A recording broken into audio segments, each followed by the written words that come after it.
don't even know if I'm ready to do radio. I barely remembered I was supposed to. Oh, wait.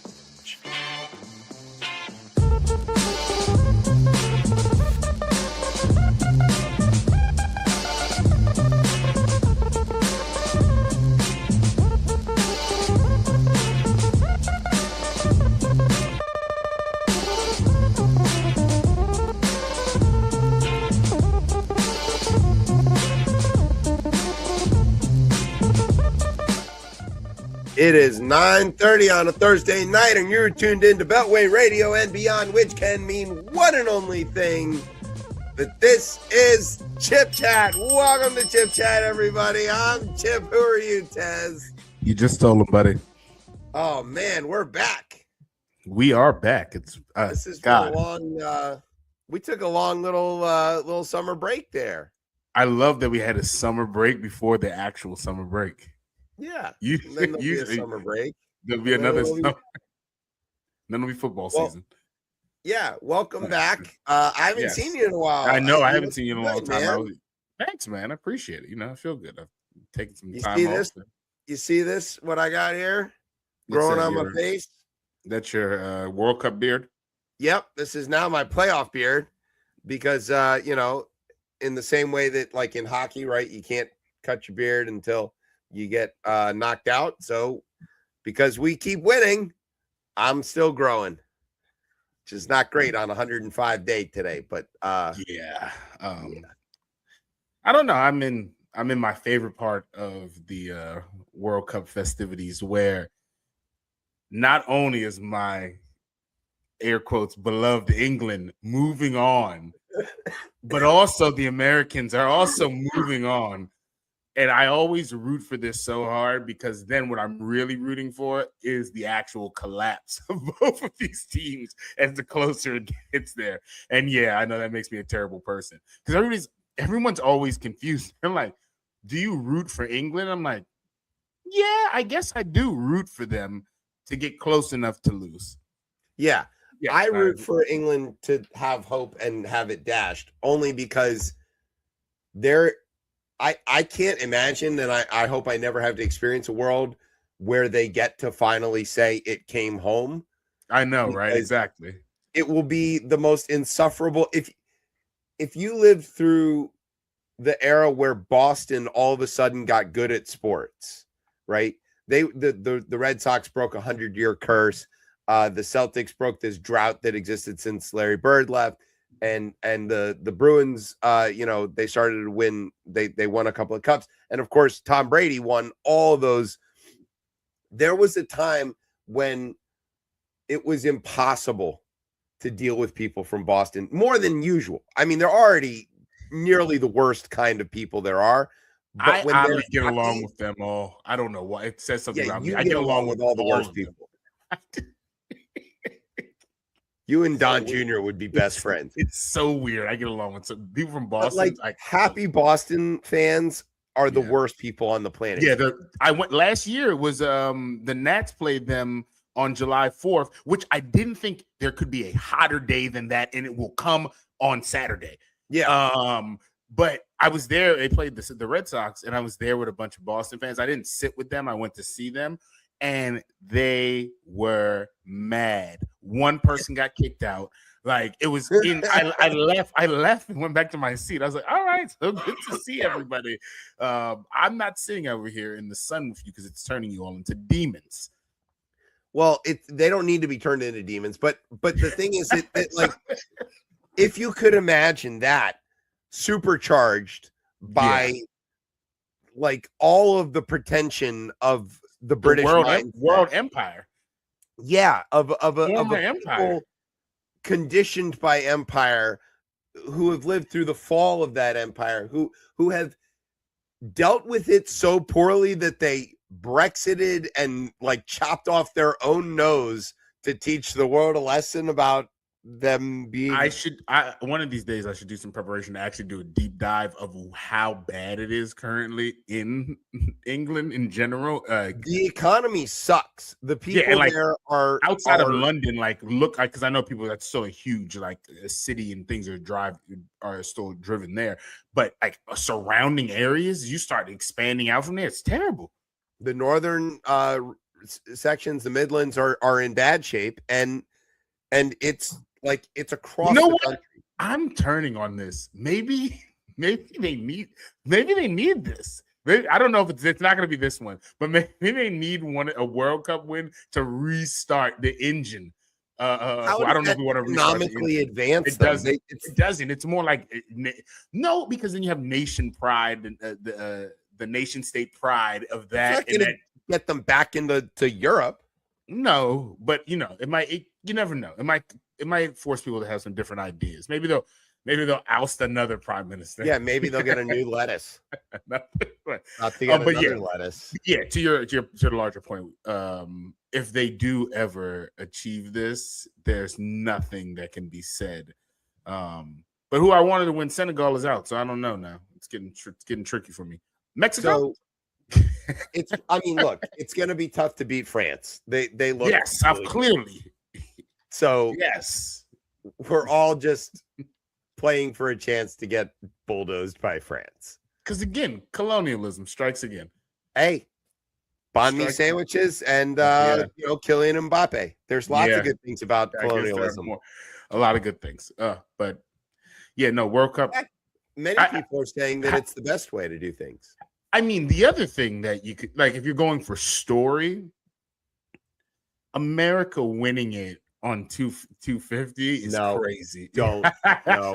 If we're gonna go with story, right? Like, if you really want to go story, I didn't bring my flag up here today for our episode. This is supposed to be my story was that both Germany and Japan were defeated at the same time, which hasn't happened since 1945. That was crazy. Yeah, good one. It's a World War II joke. It is. All right. So anyway, we're back. This is a special edition of Chip Chat because we are back. And we were on recess. The house is back on recess because they never work. They don't work when they're not on recess. They don't work when they're in session, but they also like MAGA Mike. They passed that one law that the president refused to sign. Yeah, that's true. They passed a overwhelmingly bipartisan law to try to encourage reduced regulation in housing and construction, and Trump is like, fuck that noise. Me looking up from my fictional newspaper, like, what? They passed that? Yeah. It's an easy win, sort of like being supportive of the COVID shot. Exactly. And then Trump is like, nah, can't do that. Nobody wants housing. Save Act or nothing. Yeah. Oh. Talk about self-injurious. Maybe he's a Brexit. So anyway, instead of being in session, they dodged voting on voter suppression because every time that Mike Johnson doesn't have the votes, he's like, that's it, we're going on recess. And he almost never has the votes. So it's like, if you thought these guys were lazy before, anyway, and the Supreme Court keeps telling them to go do their job, knowing that they didn't work. It's crazy. So that's what we're gonna talk about tonight, right? It's time to talk about the court's most recent blunders / decisions, and then the on again, off again Trump has with Iran. To wit, there is breaking news tonight, which we'll get to, and then Tez has a new segment where I hope he read something that I sent him. Maybe I'll have to gift him the article since he's a lazy freeloader and he doesn't subscribe to his local paper anymore. I took a stance. But yeah, about caring about the feelings of the AI chatbots. This is insane anyways. I can't wait for you to explain this to me. So that's going to be a whole thing. And then, of course, it is the 250 4th of July. So we're going to talk about that too, coming up right after the break, actually, because I'm sure we both have a lot of feelings and thoughts about that. So there's a lot here for our show to come back, which is interesting because normally while we're gone, nothing happens. And once again, nothing has happened.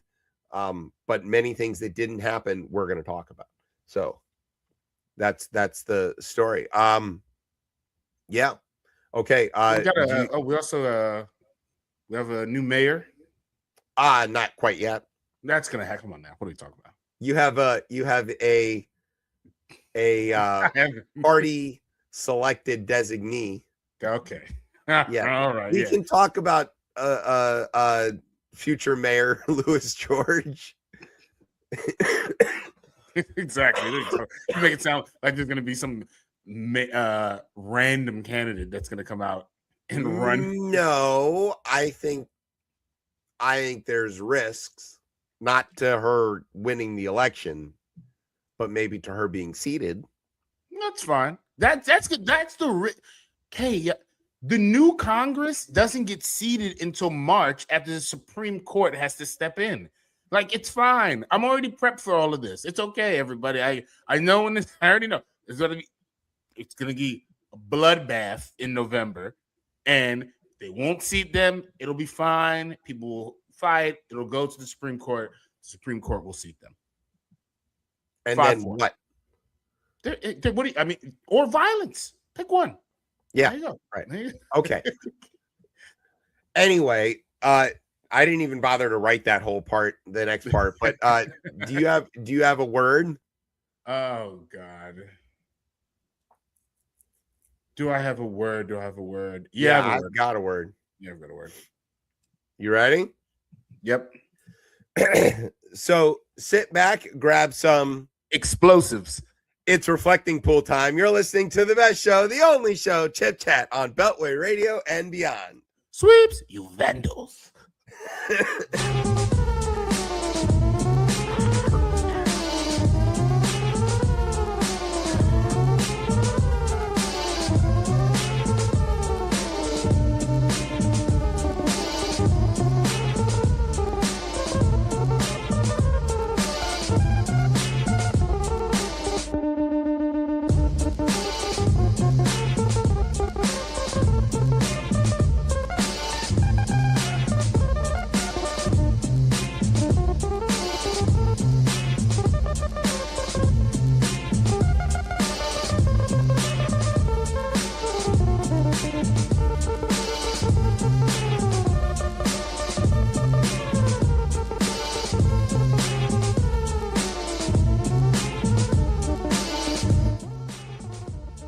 All right, welcome back to Chip Chat here on Beltway Radio and beyond. I'm your host, Chip. With me is Tez. What's poppin', everybody?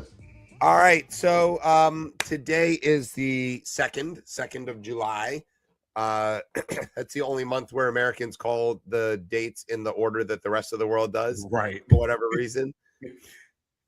I don't know if the rest of the Americans listening to this show know that, but we're the only ones who say things like June 1st. Everybody else says 1st June. As a matter of fact, we're, in addition to like the only ones still using inches and yards or whatever, we're also writing the date backwards.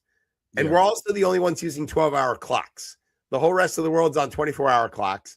And they write their date, day, then month, then year. And then Americans are like, no, we write it month. This segment has started off very anti-American. Well, no, I don't know. This is very weird coming from you. No. This is American exceptionalism. We okay, there we go. All right. Are better than the rest of the world. That's what I was. Because we do these things uniquely. Yeah. Rizzo a lot of times says it correctly. Yes. 20th of he'll flip it most of the time. He also says, see you tomorrow, everybody, when he's on the radio. And he'll never see us. So that's crazy. That's weird. That's not that's weird. He's not gonna see you. He's on the radio. That's not how radio works. That's why it's weird that we do the show on video. But anyway, okay. So that means that we're 2 days away from the 4th of July, which is our Independence Day, because of the date that a letter was written.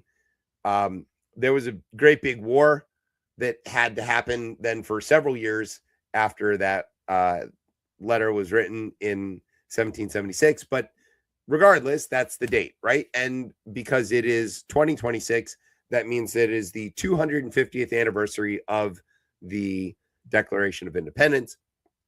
And so that means it is our collective 250th birthday, which would feel like a normally very exciting thing. And there's a lot of like extra stuff. So for people who are not in the DC area, right, they're not sort of used to this. DC kids, I mean, let's be honest, we're a little spoiled. Okay. We grow up here where the fireworks show isn't like somebody putting it up at a high school. It's the National Mall. It's done along with people putting it up at a high, like along with people. All you those can things pick too. it's those as well. But it's like it is the national event that happens. It is the national event. Everybody comes to your house. Everyone's coming to your house for your party, basically. Yeah, and it gets broadcast on PBS all over the country. And there's the National Symphony Orchestra and like big name acts and the service bands, and it's not a small event most years, right? Big Metro Day. Big Metro Day. Everybody takes a Metro. Sometimes the Metro is free that day. Mostly the Metro is free that day. Because what else would you do? It's usually also very hot, but it's a day that don't worry about that this year. Yeah, don't worry. So it's usually a big deal, right? But for 250, it's an even bigger deal, right? Why shouldn't it be? There's going to be all kinds of stuff. So like, here's the things that are happening that are like totally normal, expected sort of 250-ish events, right? There's a bigger fireworks display, including these barges set out in the river. I saw them today on my way home. They're going to launch from the river, which has never happened. What could go wrong? What could go wrong? They're going to burn the city down.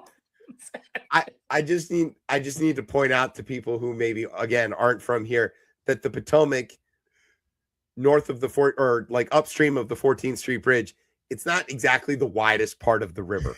It's not. It's not the narrowest part, but it's not necessarily. It's not up in the gorge like upstream of Chain Bridge where it gets really narrow. That's real narrow. But it's, I mean, at speed on a like no traffic across the 14th Street Bridge takes you about a minute. Right. Maybe less. So it's not that wide. Okay. And there's a lot of important stuff on either side. Like right where the barges are at. On one side, it's the whole Pentagon. And like, whoa. And then on the other side is like the whole mall. Where like Jefferson. God forbid friggin' Arlington Cemetery is a set ablaze because of something crazy. That happened once the goddamn Yankees tried to burn down Mrs. Lee's Rose Garden. Planted their dead in it. Hey, we were taught in Virginia. You guys were taught. I was literally talking to someone looking up there. I was like, still doesn't sit right. Yeah. Every time I look up there, doesn't sit right. Dead Yankees buried in Mrs. Lee's Rose Garden. Yeah. The house doesn't sit right up there. Damn. So anyway, it's a big house. There's a big house. So all right, so that's happening. Bigger fireworks, but there's a little caveat to that. We'll get to that. They're lighting up the Washington Monument with like video displays and stuff, which we saw for the anniversary of the Apollo launch. Was the first time that had ever happened, and it went over really well. I went down there. We went down there with the kids. It was really cool. I'm super into that whole idea. The Smithsonian has like curated a special collection for the 250th and paused renovations. They finished renovations on Air and Space to get that up and running. They've got East Wing got a bunch of stuff like finished and done with the renovation. So like there's that. The zoo has a few like extra special things, and they got all that stuff going. So like there's a lot of things that make sense. And then there's the problem that Donald Trump is also the president right now. And this thing that he could magnanimously let be for all of America and get people like you and me to say, well, okay, I don't like the guy, but at least this went over pretty well and it brought the country together. He can't let that happen. So he has turned a bunch of shit inward on himself, including changing the funding system where Congress had created an independent agency, not agency, but body to raise money and to throw this party. Trump basically undid that. And then they kind of flipped the name around to like, because what are they? It's like, I forgot what's his. It's the Freedom. His is Freedom 250. The other one's America 250 Freedom or something like that. Like, so he, like defunded that and then went and funded his own, and he's running taxpayer money through private public partnership, as he would. Yes, triple P. but he's the only private in that whole partnership. And he's siphoning off all the money, and he's made it all about himself. So things that are not normal, but are part of this, are this weird Trump-focused state fair bullshit. The Met Fair. Look, there are more people who live in my house than have attended this event. So I feel like I need to go and check it out and just see what the hell's going on. Well, you got some time. Yeah. And several of my friends have gone. It's really bad. It is really bad.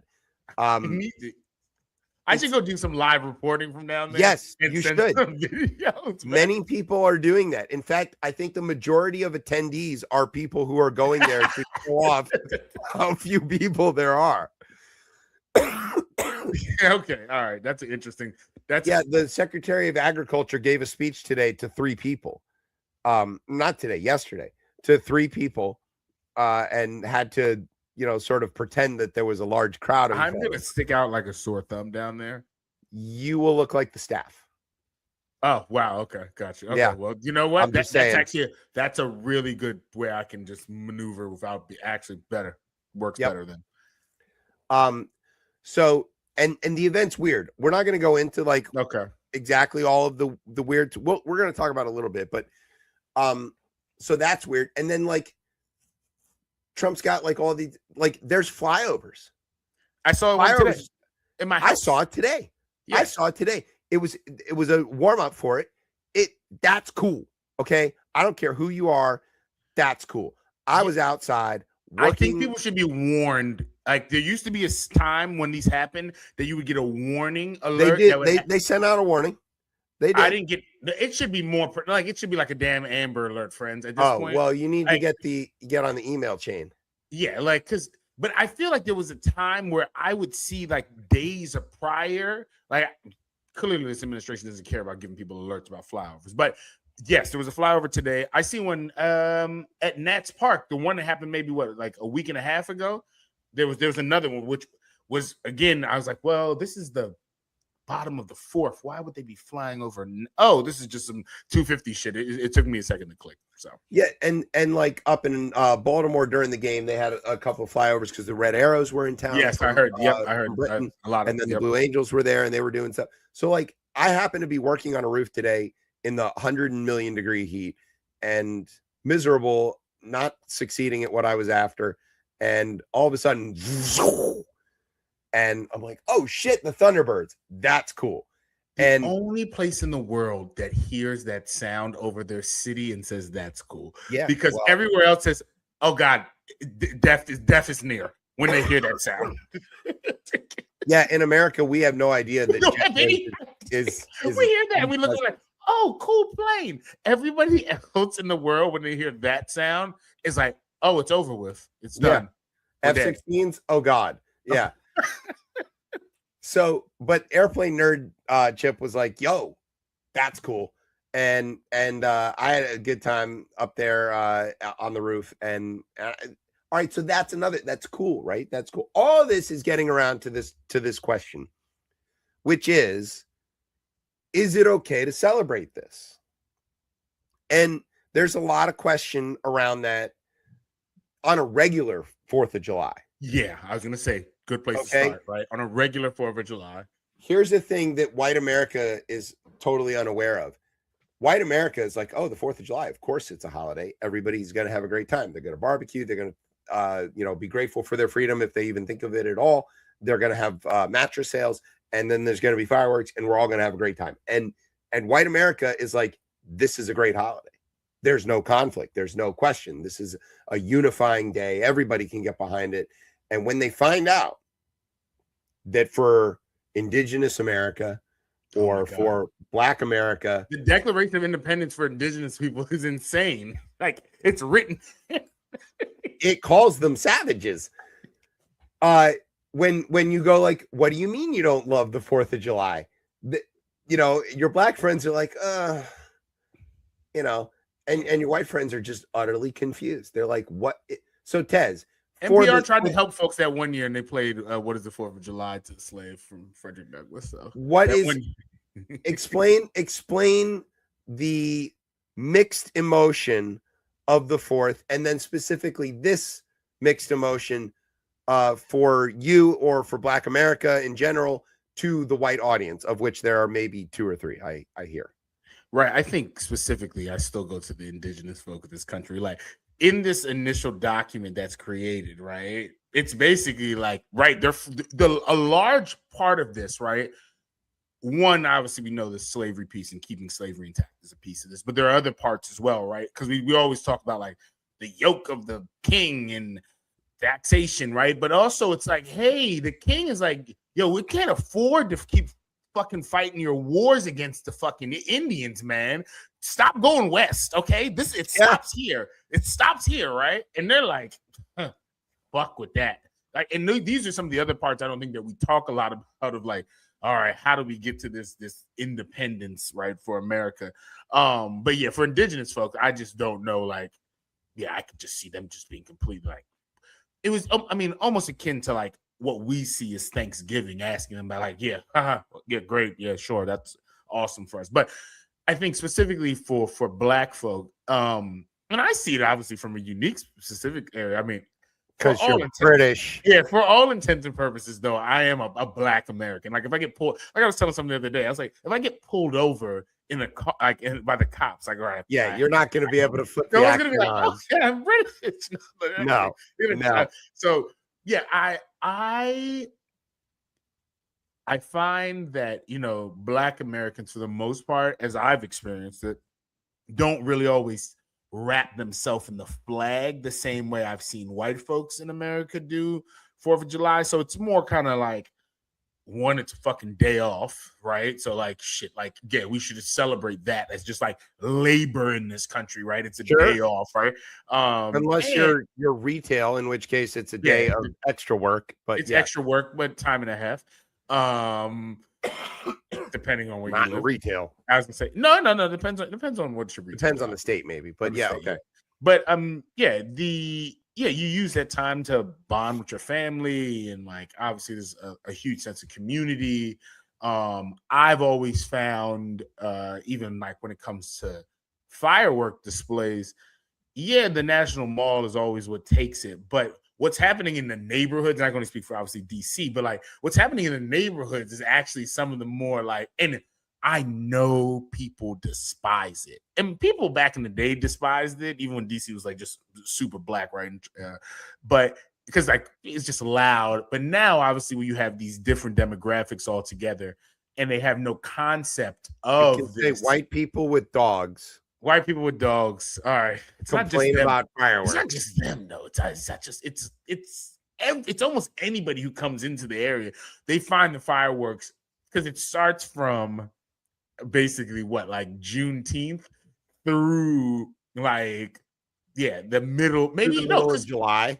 July, yeah. August 3rd, you might hear a set of fireworks go off. But yeah, but I think that part of it, I think to the larger question, like if you want to celebrate, yeah, you should be able to do that. And if you choose not to, yeah, that should also be respected. Because isn't that what the hell America is supposed to be, right? Isn't it supposed to be the freedom to make these choices, right? Because, I mean, on any 4th of July, you have to wrestle with the ideals of this country and its actions. Right. And that's not just on 4th of July. That's every day It's that literally we're every American. second of being an American. Every day of being an American. And yeah, I think to that larger question, you should have the option to celebrate. Because again, you would say that the ideals in that founding document people use that still to this day to All the time. advance their causes, right? Whether it's obviously what drives abolition, and I've heard folks even argue that is like the Declaration of Independence is an abolitionist document in its core and in its sense. People can All argue men that are created equal is a it's hard to argue with. kind of abolitionist to me, right? Yeah. Even though it's very contradiction happening at the same time. But yeah, the folks have used that suffrage movement. I the one group though, I don't think indigenous people can look at that document and be 80. Like, I don't think I think it's the one group that could still be like, crazy because our names are in it. No matter what it says before, like the name is in that, like, and how they're described. But yeah, for a lot of folks have used that document to go ahead and drive what was written and turn that into action. So yeah, people should be allowed to celebrate. And that goes for like the shit that's even happening on the mall and the people who are coming to, like, because at the larger point, like for me, where I'm frustrated and like you go down there and you see all these "Make America Great Again" hats and shit like that. It's like these goddamn people are still Americans, man. And like I always ask on this damn show, is like, what the hell am I supposed to do with them? What is supposed to be done with them? Yeah, I know I was saying, but what is supposed to be done with them? No, it has to be some type of persuasion. And hopefully they're broken away from the yoke of this current pretend king. And then I guess your larger question is around, like, for this one specifically, right? Yeah, that's where we're really getting. I think, you got, like,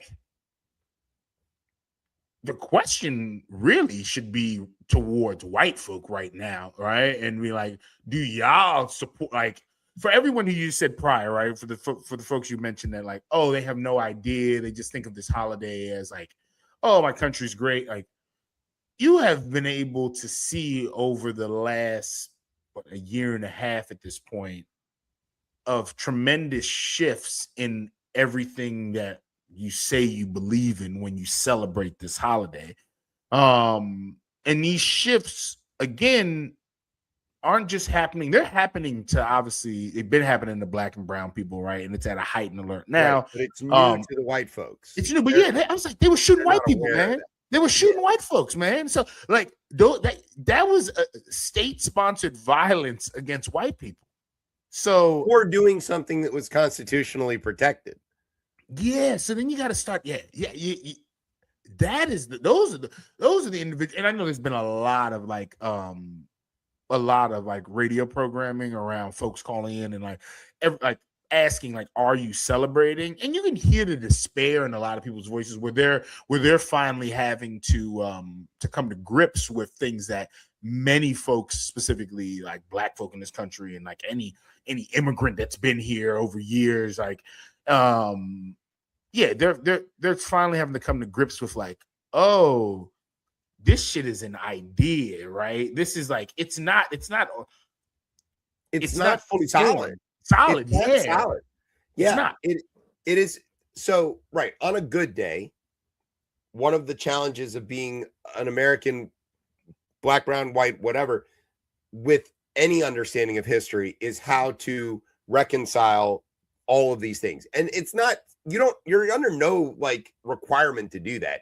You can pick and choose which part of these things you want to focus on. Think about whatever you can compartmentalize. You can focus on one thing and go to the other. I mean, you can use any piece of these things to make any argument that you could possibly want. You can argue that the Declaration itself is abolitionist, that it's inclusive, that it's full of equality, that it's anti-monarchy specifically, but that it's a prototype for an idea of representative, non-divine ordained government that was novel at the time. It's the sort of height of the Enlightenment idea structure, and all. You can make all of those arguments. You can say that it calls native people savages. You can say, how did white slaveholders decide to talk about all men are created equal? Where are the women in this whole document? They don't seem to show up. I mean, they obviously exist, but they're not listed. They're not there. Yeah, they're not there. So like, but at the same time, then you can say this thing of like, well, okay, these guys, maybe they were slaveholders and stuff, but they understood that that wasn't right, and they were wishing to get away from that, and they didn't really know any better way to do it, but that they were expressing that, or they maybe accidentally wrote these things that they didn't, because they were so racist that they couldn't. It's like, well, nobody would think this would apply to black exactly people. They're not people. They're just property, So like, all of those things can be true. Yeah, you can have all of that, and like that's on a regular day. On a regular day, and then on the 4th, of course, obviously it's sort of amplified. But now we're in this place where we do have an executive branch that is behaving in a monarchical way. We have a court that is trying their absolute best to solidify something that looks a little more like a monarchy in the unitary executive. You have a compliant Congress that is working more like a parliament than a monarchy, or than an co-equal branch of government, because they're only working to advance the like project of the executive in the same way that, like, maybe Americans again don't know this, but the prime minister of, say, England is a member of parliament as well, and they are the head of their party who has the majority in parliament. So they have a legislative and an executive function. The modern Republican Congress is effectively that, right? They're operating that way. And then you have all of this tied to this weird sort of cult aspect to it, which I think is really important to mention. Here's why.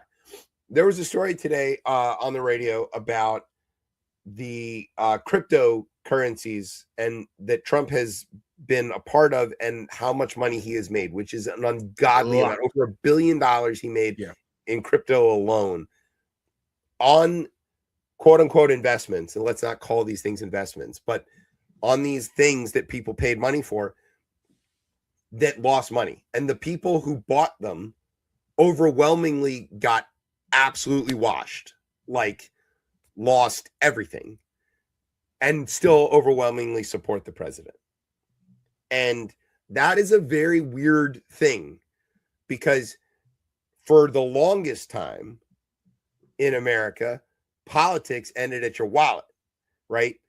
People say, oh, there's a red America, there's a blue America, there's only one America, it's the green America. Americans care about money. We love money. And but now the farmers, right, they're getting absolutely crushed by Trump's weird economy. And they'll vote accordingly. And they will eventually, but they're currently still supportive of him. I think they're different than the crypto people. There might be some in the same, but they're not. Crypto guys are a cult. And they see buying those tokens and losing money as a way to show their devotion to a president. All of this, they're already, because those individuals, those select few, are ready for like an authoritarian rule, right? Those people are ready. Nearly 1 million people bought all. It is. It's a lot of people. A lot of people. But it's not everybody. No. I understand. We're 350 million. They're only one of them. But what I'm saying is, all of this really does amp up the question: is it okay? Can you celebrate and get away from that and pull back from? And for me, I'll tell you where I'm at for this. Every year I have these sort of feelings, right? And what do I celebrate on the 4th? I celebrate the America that I want there to be. That's what I do. And that includes equality, that includes equity, not just equality, but equity.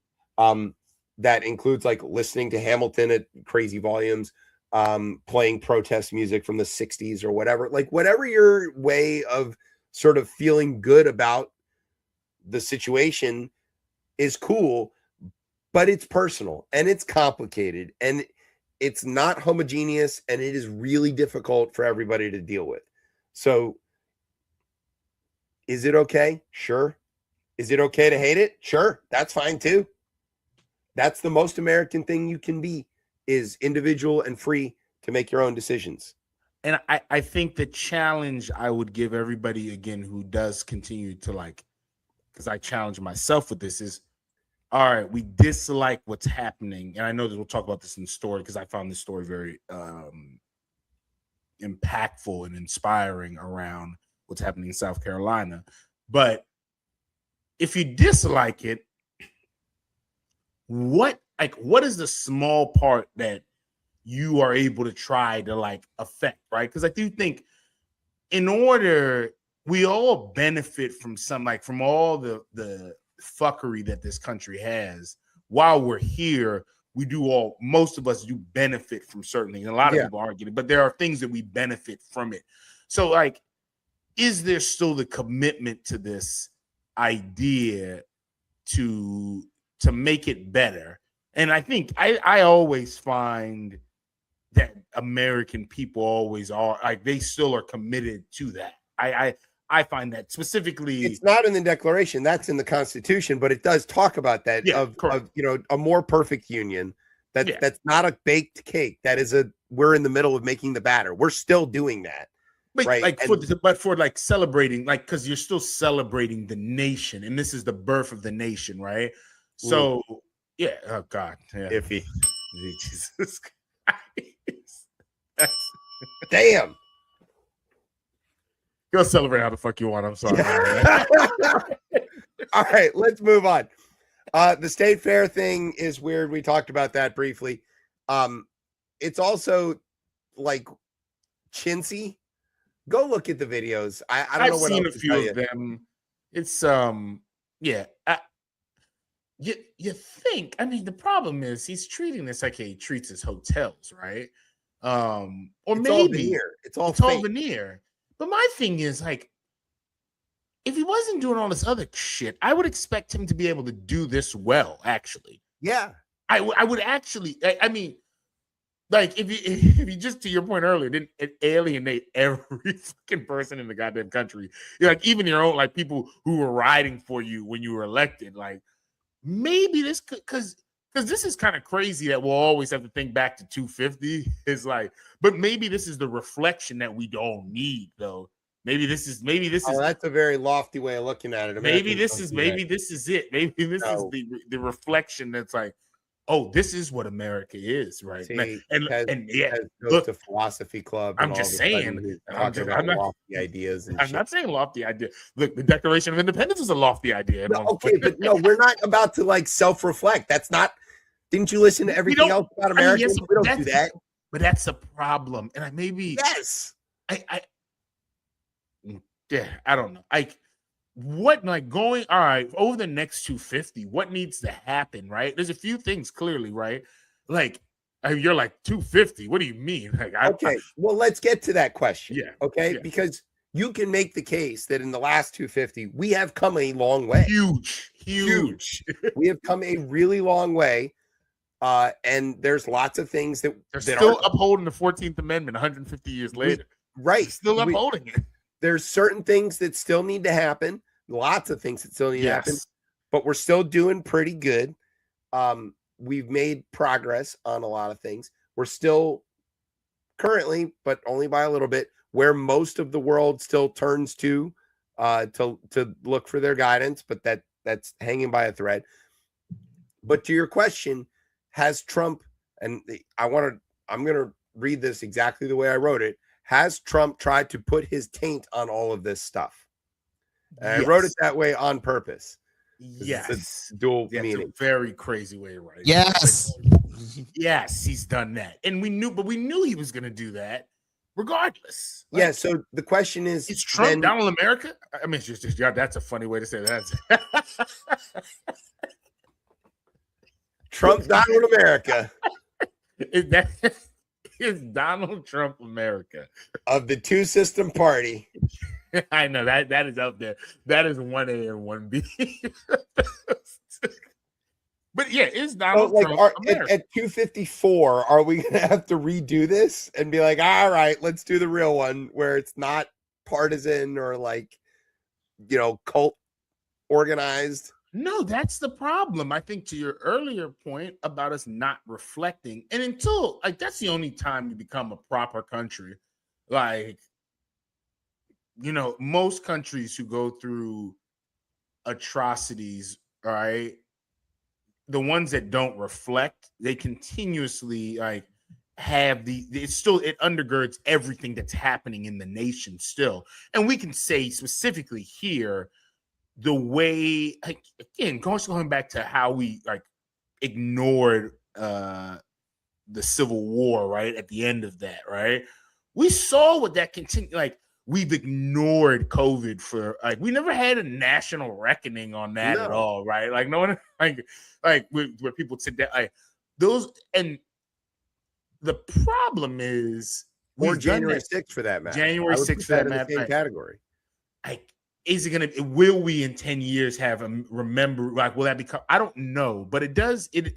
The reason why the pessimist in me says that this will never happen is because there are so many examples of things happening in this country where we do not reflect on it that it's hard to see that like we're going to eventually wake up and say, oh, we really need to do this. But if we as a nation do decide to actually do something wild, like explore, like especially when they talk about reparations, right, which is always the crazy R word no one wants to talk about, right?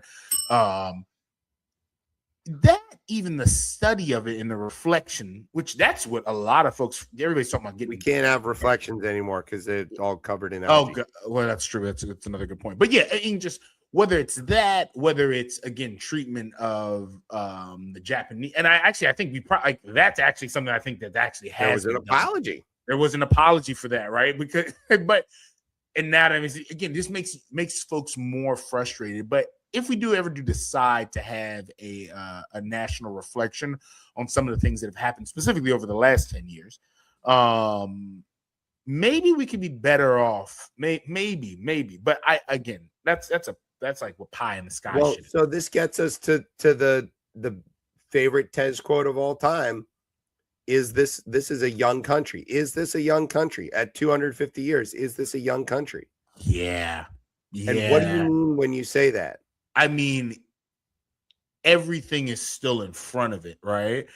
I think, and here's some of the, and we know that the 4th of July is specifically around the Declaration of Independence, but that allows you to get to the United States Constitution. And that document, right, is created to be changed. And I do think with this young country, whenever we can stomach it, it's clear that, and again, a constitutional convention needs to happen here. And you need to do it in a way, again, that's engaging Americans. I think we talked about it on here. And these like American Idol style, like not to say that's the final pieces of it. We're just going to still do like delegates, but like there needs to be ways to incorporate the American public into, and I think that would just drive civics in a different way, to get people more engaged in the process. Real debates, like the Lincoln Douglas debates. Yeah, you got to go around the country holding debates. Yeah, and put them on TV. Put them on TV. And you do like at this point, you need to shake it up, because it's clear everything that we have currently laid out was meant for a different time. And even the things that we thought that we've made changes to, right, don't seem to be as sure as like we might have thought 15 years ago, right? We can look at Dobbs, right? We can look at how close the birthright decision was, right? Which is insane. So yeah, I think it is time to open it back up. But yeah, this is a young country, 250 years. I mean, when you think about actual, like, specifically, this is an empire, unfortunately. It's young. Give me an example of a country that Americans would understand to be a much older country that is something that you could compare to. I mean, let's look at, the easy one for me obviously would go to like British rule, right? Right. Like that's insane. Like, and and the mechanisms that they use to control are completely different, and the time is different as well.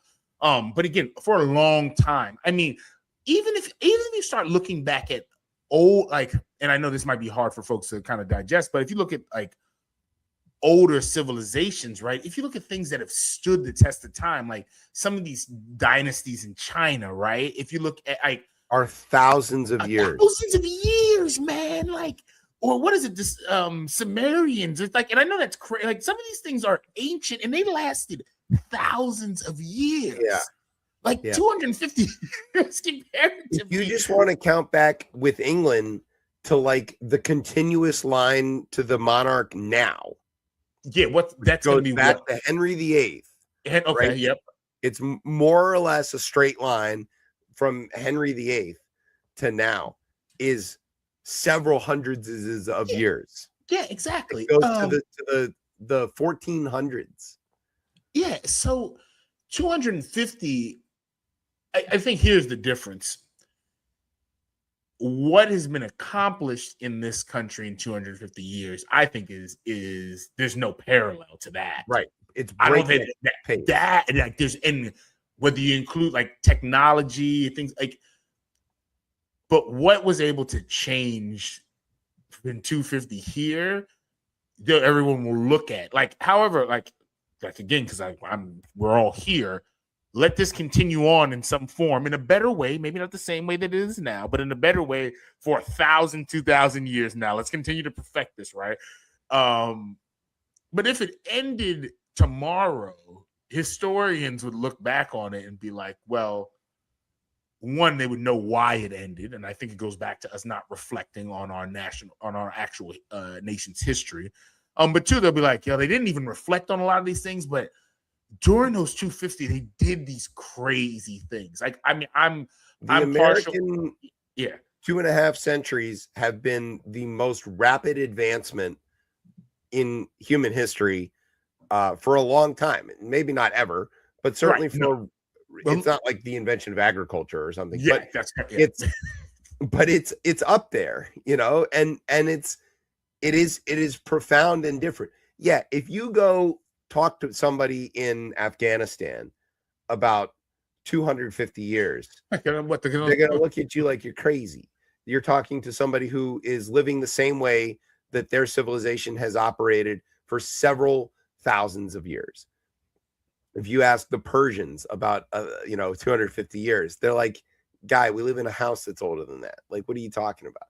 So yeah, Americans, we're kind of new on the block. Like, this is the personal way that I look at this.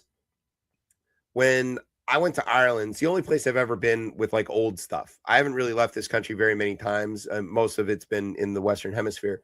But when I went to Ireland and I was like, they're like pointing out houses in modern Dublin where people like live and walk around. And they're like, this house where that guy just walked out of with his dog was built in 16 something. And I'm like, our country isn't. And that's like, and that's young by their standards. Right. They're like, oh, this cottage over here that's standing and that lady is sweeping the floor in. Yeah, that's 1,400 years old. And it's still there and still just being used as a house. Like, we don't really have the oldest buildings in the States are, 400 and 500 years old at the most. Like Spanish forts in Florida, exactly, or whatever. Yeah. And that's like a joke in Europe. Yeah, it's a joke in China. Shit, 500 years in China. That's nothing. Is like brand new. Yeah, it's brand new. I mean, but then there's also no other country in the world that has a civil war, and even for only a brief period of time afterwards, creates some of like the craziest like when you think of like fully like inclusive multiracial democracy, like Reconstruction in this country is something like I talk about this a lot, but that is still a crazy thing that happened here, and that shows you that it is possible. but it happened at the point of a bayonet. And that's the thing, is that like you might have to kind of force people to like be decent to each other for a little while until it takes.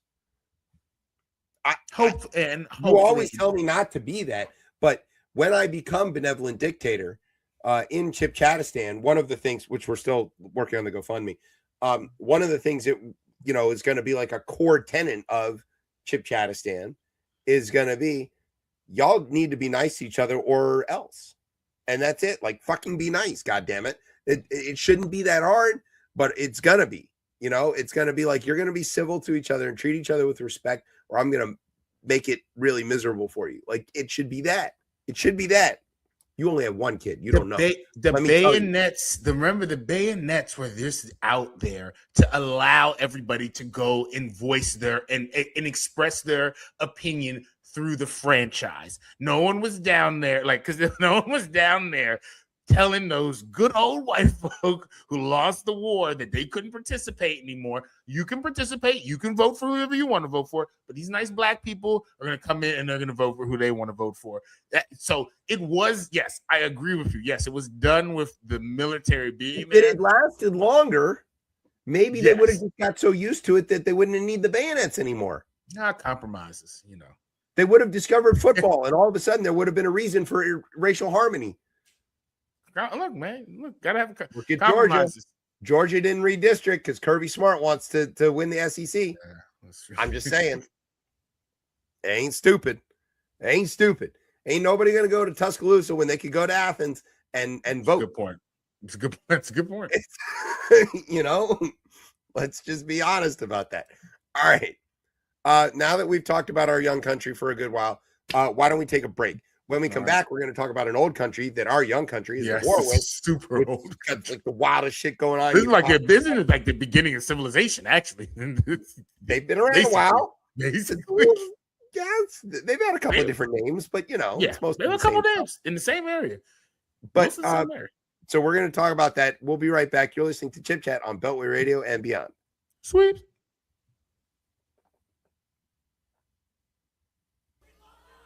You know something?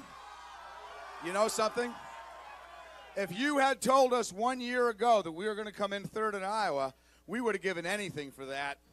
And you know something? Not only are we going to New Hampshire, Tom Harkin, we're going to South Carolina and Oklahoma and Arizona and North Dakota and New Mexico. And we're going to California and Texas and New York. And we're going to South Dakota and Oregon and Washington and Michigan. And then we're going to Washington, D.C. to take back the White House. Yeah! It was so easy. I terminated that, and then the B-2 bombers. And I did one other thing. I had killed Qasem Soleimani, who was an evil genius. And the reason I did it, I heard he was going to knock out 5 of our military bases. And had he lived, I believe we would be fighting perhaps a different Iran right now, because he's never been replaced, And I did one other, but this one was not picked up. Osama bin Laden. If you read my book, I said you got to take him out 1 year before the World Trade Center came down. So I wish you'd read the book.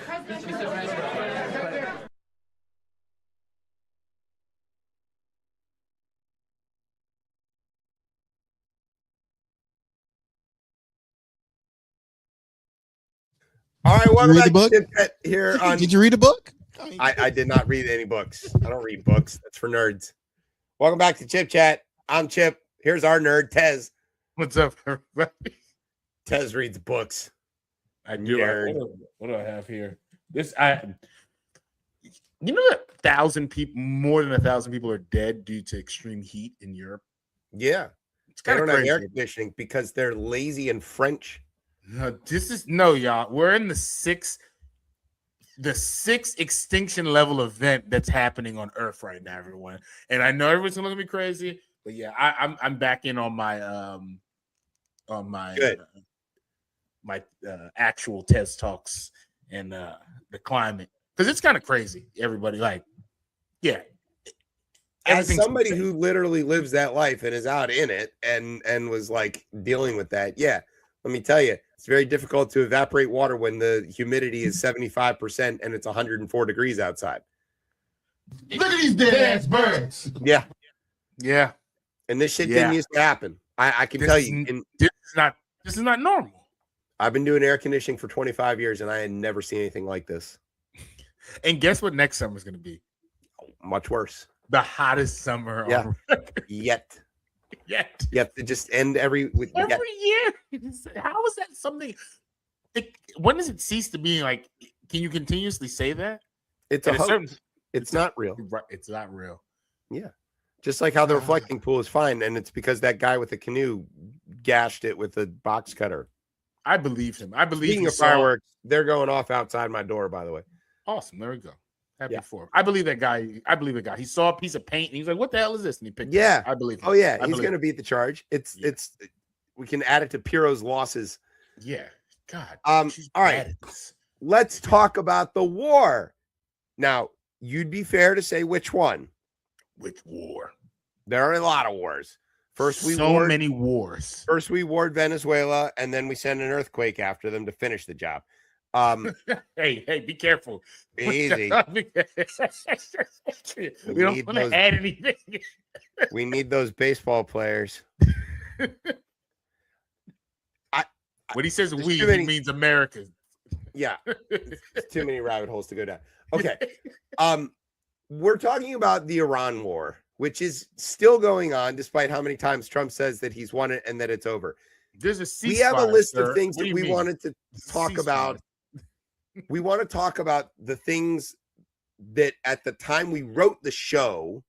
Yeah. And I specifically, when I wrote the show, just wrote Iran updates because I was going to this is too fluid to manage. Then I was like, well, I got to put something in here. And I was like, all right, let's see if this can hold for a good 24 hours. It has not. It's like the ceasefire. Oh. Brian, give him some sort of sound effect for that. That's not good. That's what? Yeah. Tez, you should be very proud, ashamed of yourself.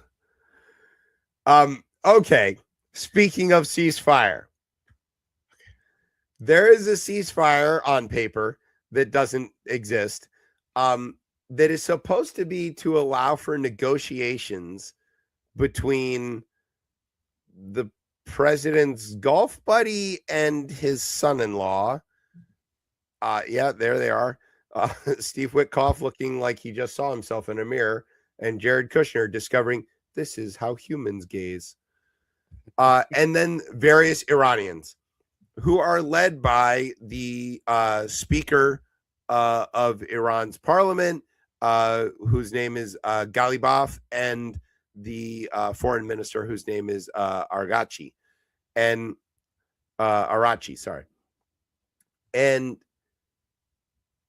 these negotiations aren't going anywhere. It's this round and round thing where they'll have a meeting or they'll exchange some messages back and forth, and Trump will say, all right, we've got a deal. It's solved. Here's the deal.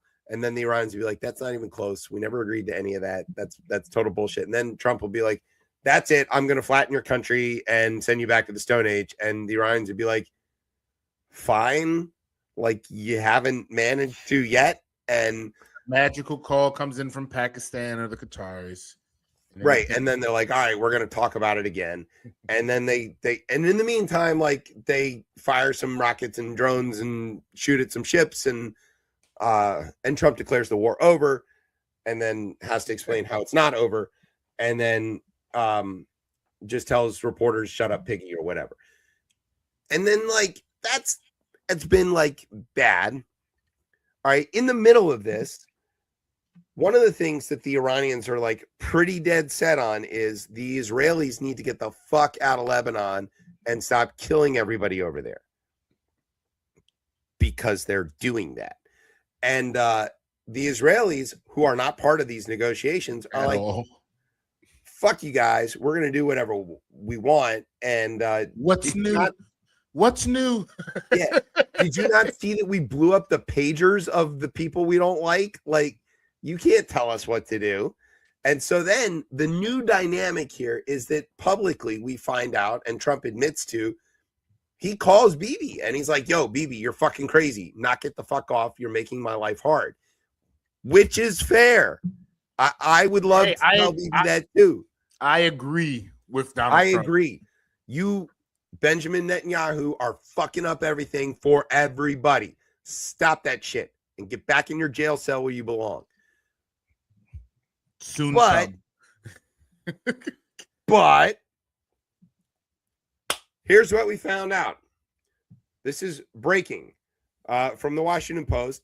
Senior U.S. officials feared that that Israel intended to assassinate Iran's top negotiators as the Trump administration pursued high-stakes deal to end the war there and reopen the Strait of Hormuz, which was open before Trump started bombing everybody, according to various people familiar with the matter. Washington's objection to killing Arachi and Ghalibaf, the country's parliamentary speaker, was so acute that this spring it took the extraordinary step of asking the intermediaries, which means Qataris and Pakistanis, to warn Iran that Israel is fixing to assassinate their people. Thank God. That's an astounding thing. Like the Americans, I saw this come in when it come in, like 8:30 or something. Yeah, like, this is madness. The Americans, every time that we know about something the Israelis are about to do, even if it's something we object to, we either tell the Israelis to knock it off or we just pretend we didn't know about it. Never has this happened. It goes on to say, quote, you kill those folks and you're killing the pragmatists, said a U.S. official who, like others, spoke on condition of anonymity to discuss the U.S. outlook on Israel's targeted killing campaign. Keep in mind, the Israelis will just kill whoever they don't like. They have done it a lot. As far back as March, when the Trump administration began to explore diplomatic options for ending the war, U.S. officials told Israeli counterparts not to continue killing Iran's political leadership because they had already. They killed the Ayatollah. They killed all his friends. They killed all the generals. The current leader, I mean, we still don't know, to be honest.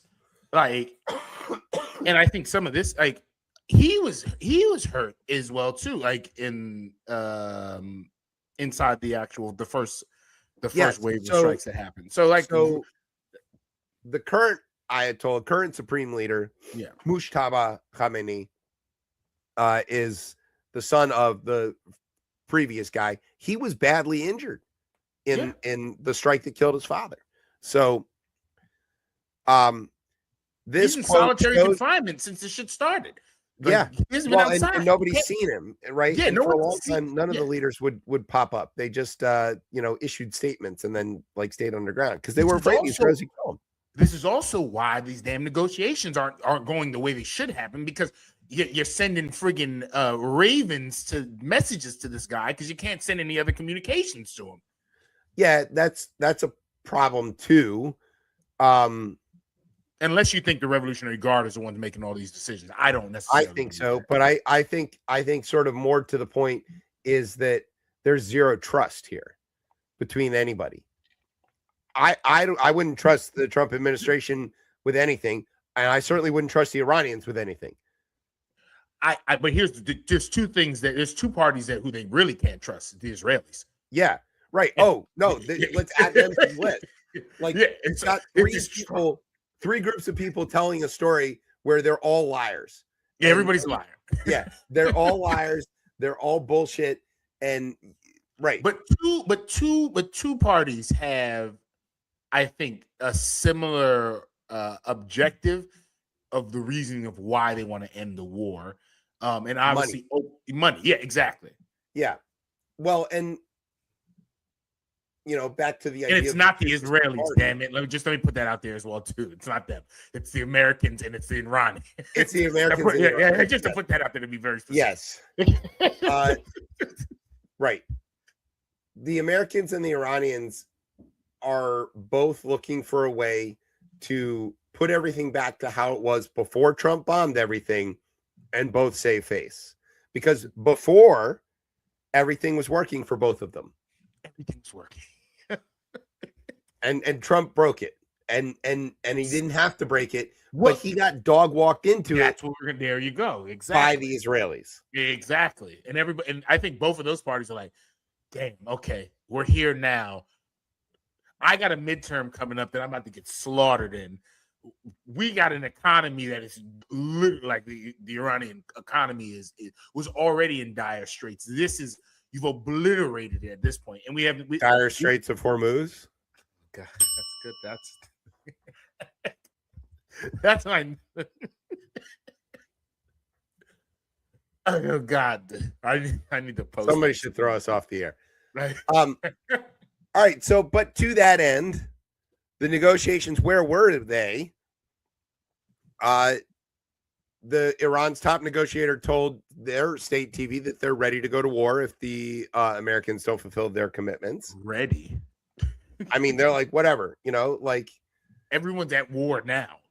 Yeah, for them, there's nothing that changes, right? They're in a defensive posture regardless. They're not on an offensive posture. There's no ground for them to take or anything like that.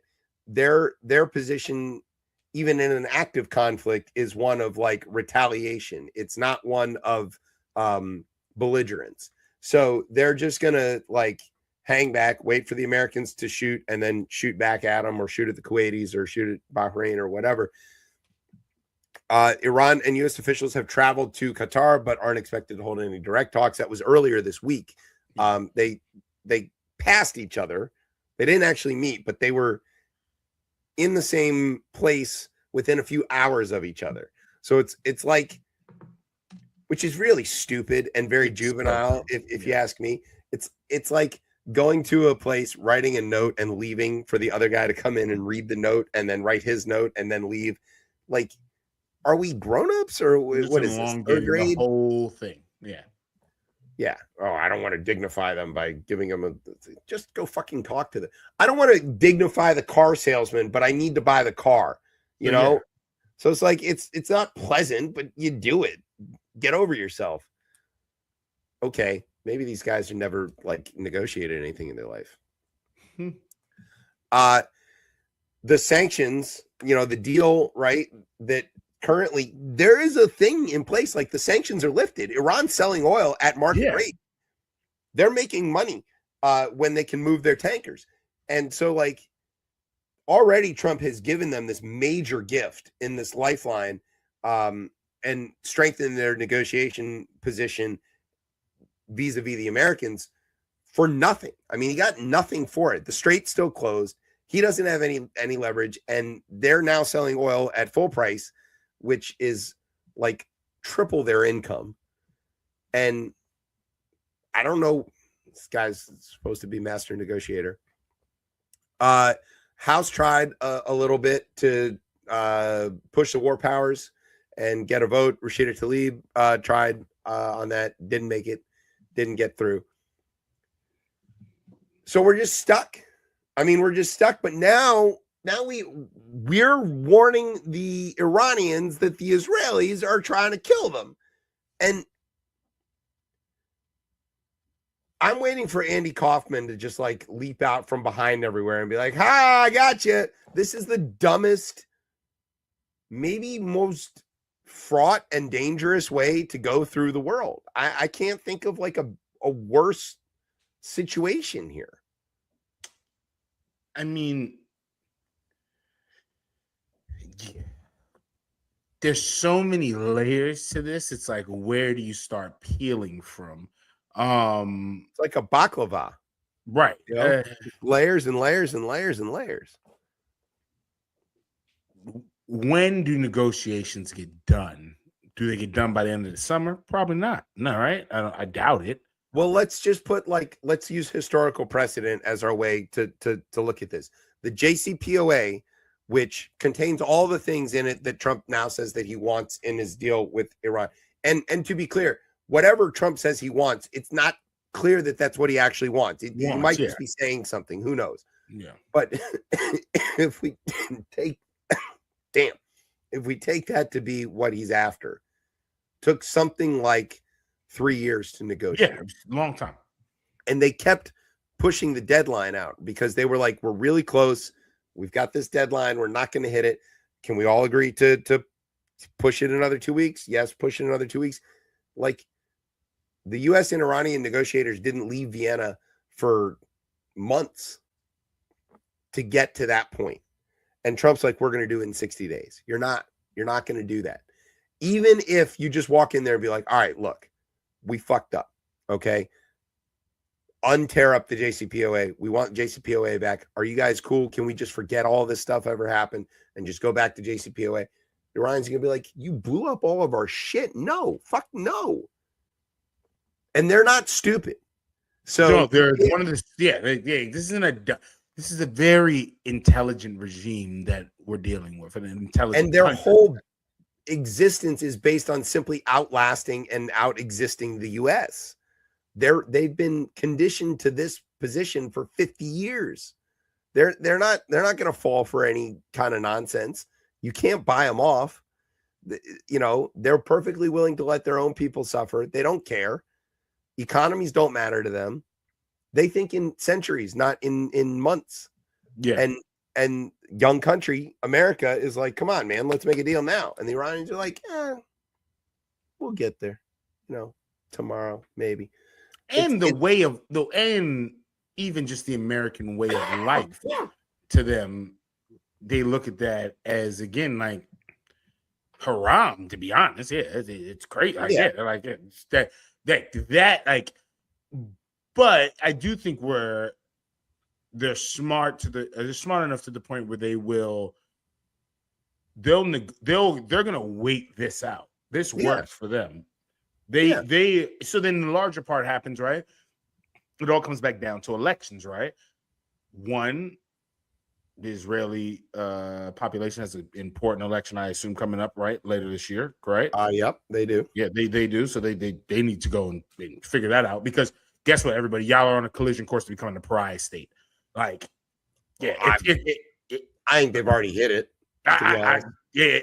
Like, when you lose the support of the American Jews, you're pretty fucked. I honestly can't do it. I can't.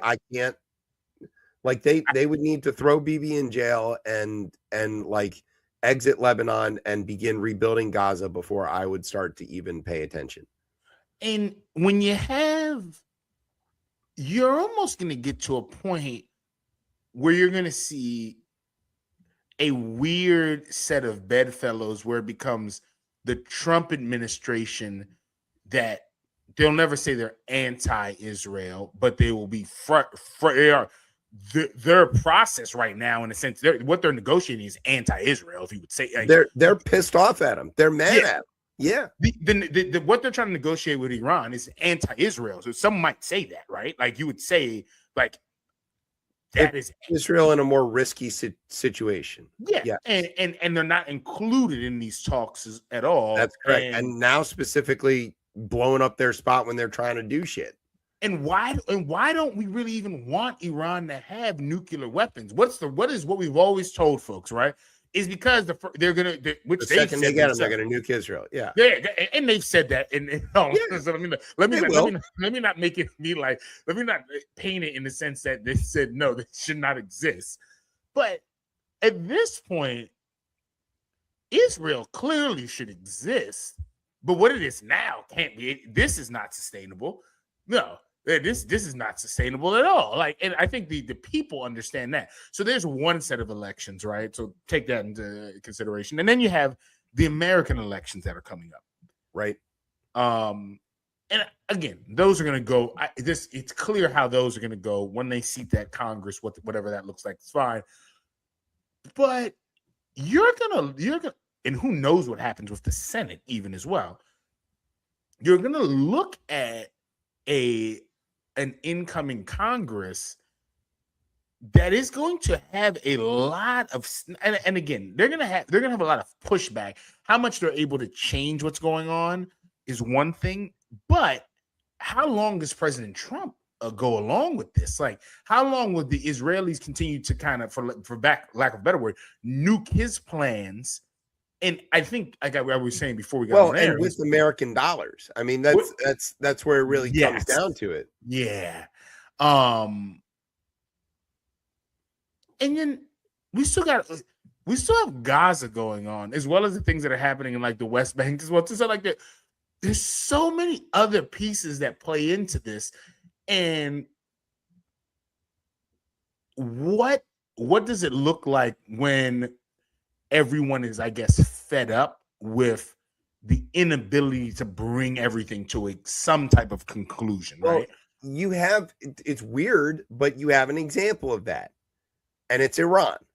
If you look at how we got to the JCPOA, the world, including the pariah states of China and Russia and everybody else, was like, all right, Iran, in the post-Ahmadinejad world, like, you guys have gone way too fucking far. We, China and Russia, are willing to participate in reining you in. This has got to stop. And they did. They snapped. They were like, that's it. We're not going to back you at the UN anymore. We're not going to like cover your ass. It's like, get the fuck together. Same thing with North Korea, right? Like, eventually China had to like cut the money off and be like, yo, you guys are out of control. You got to knock it the fuck off for a little while. So like, America hasn't ever really had that problem where we have to be that big brother, right? Who like grabs Israel and be like, all right, guy, you had fun. It's time to stop. But we're fast approaching that. I would say we've already passed that.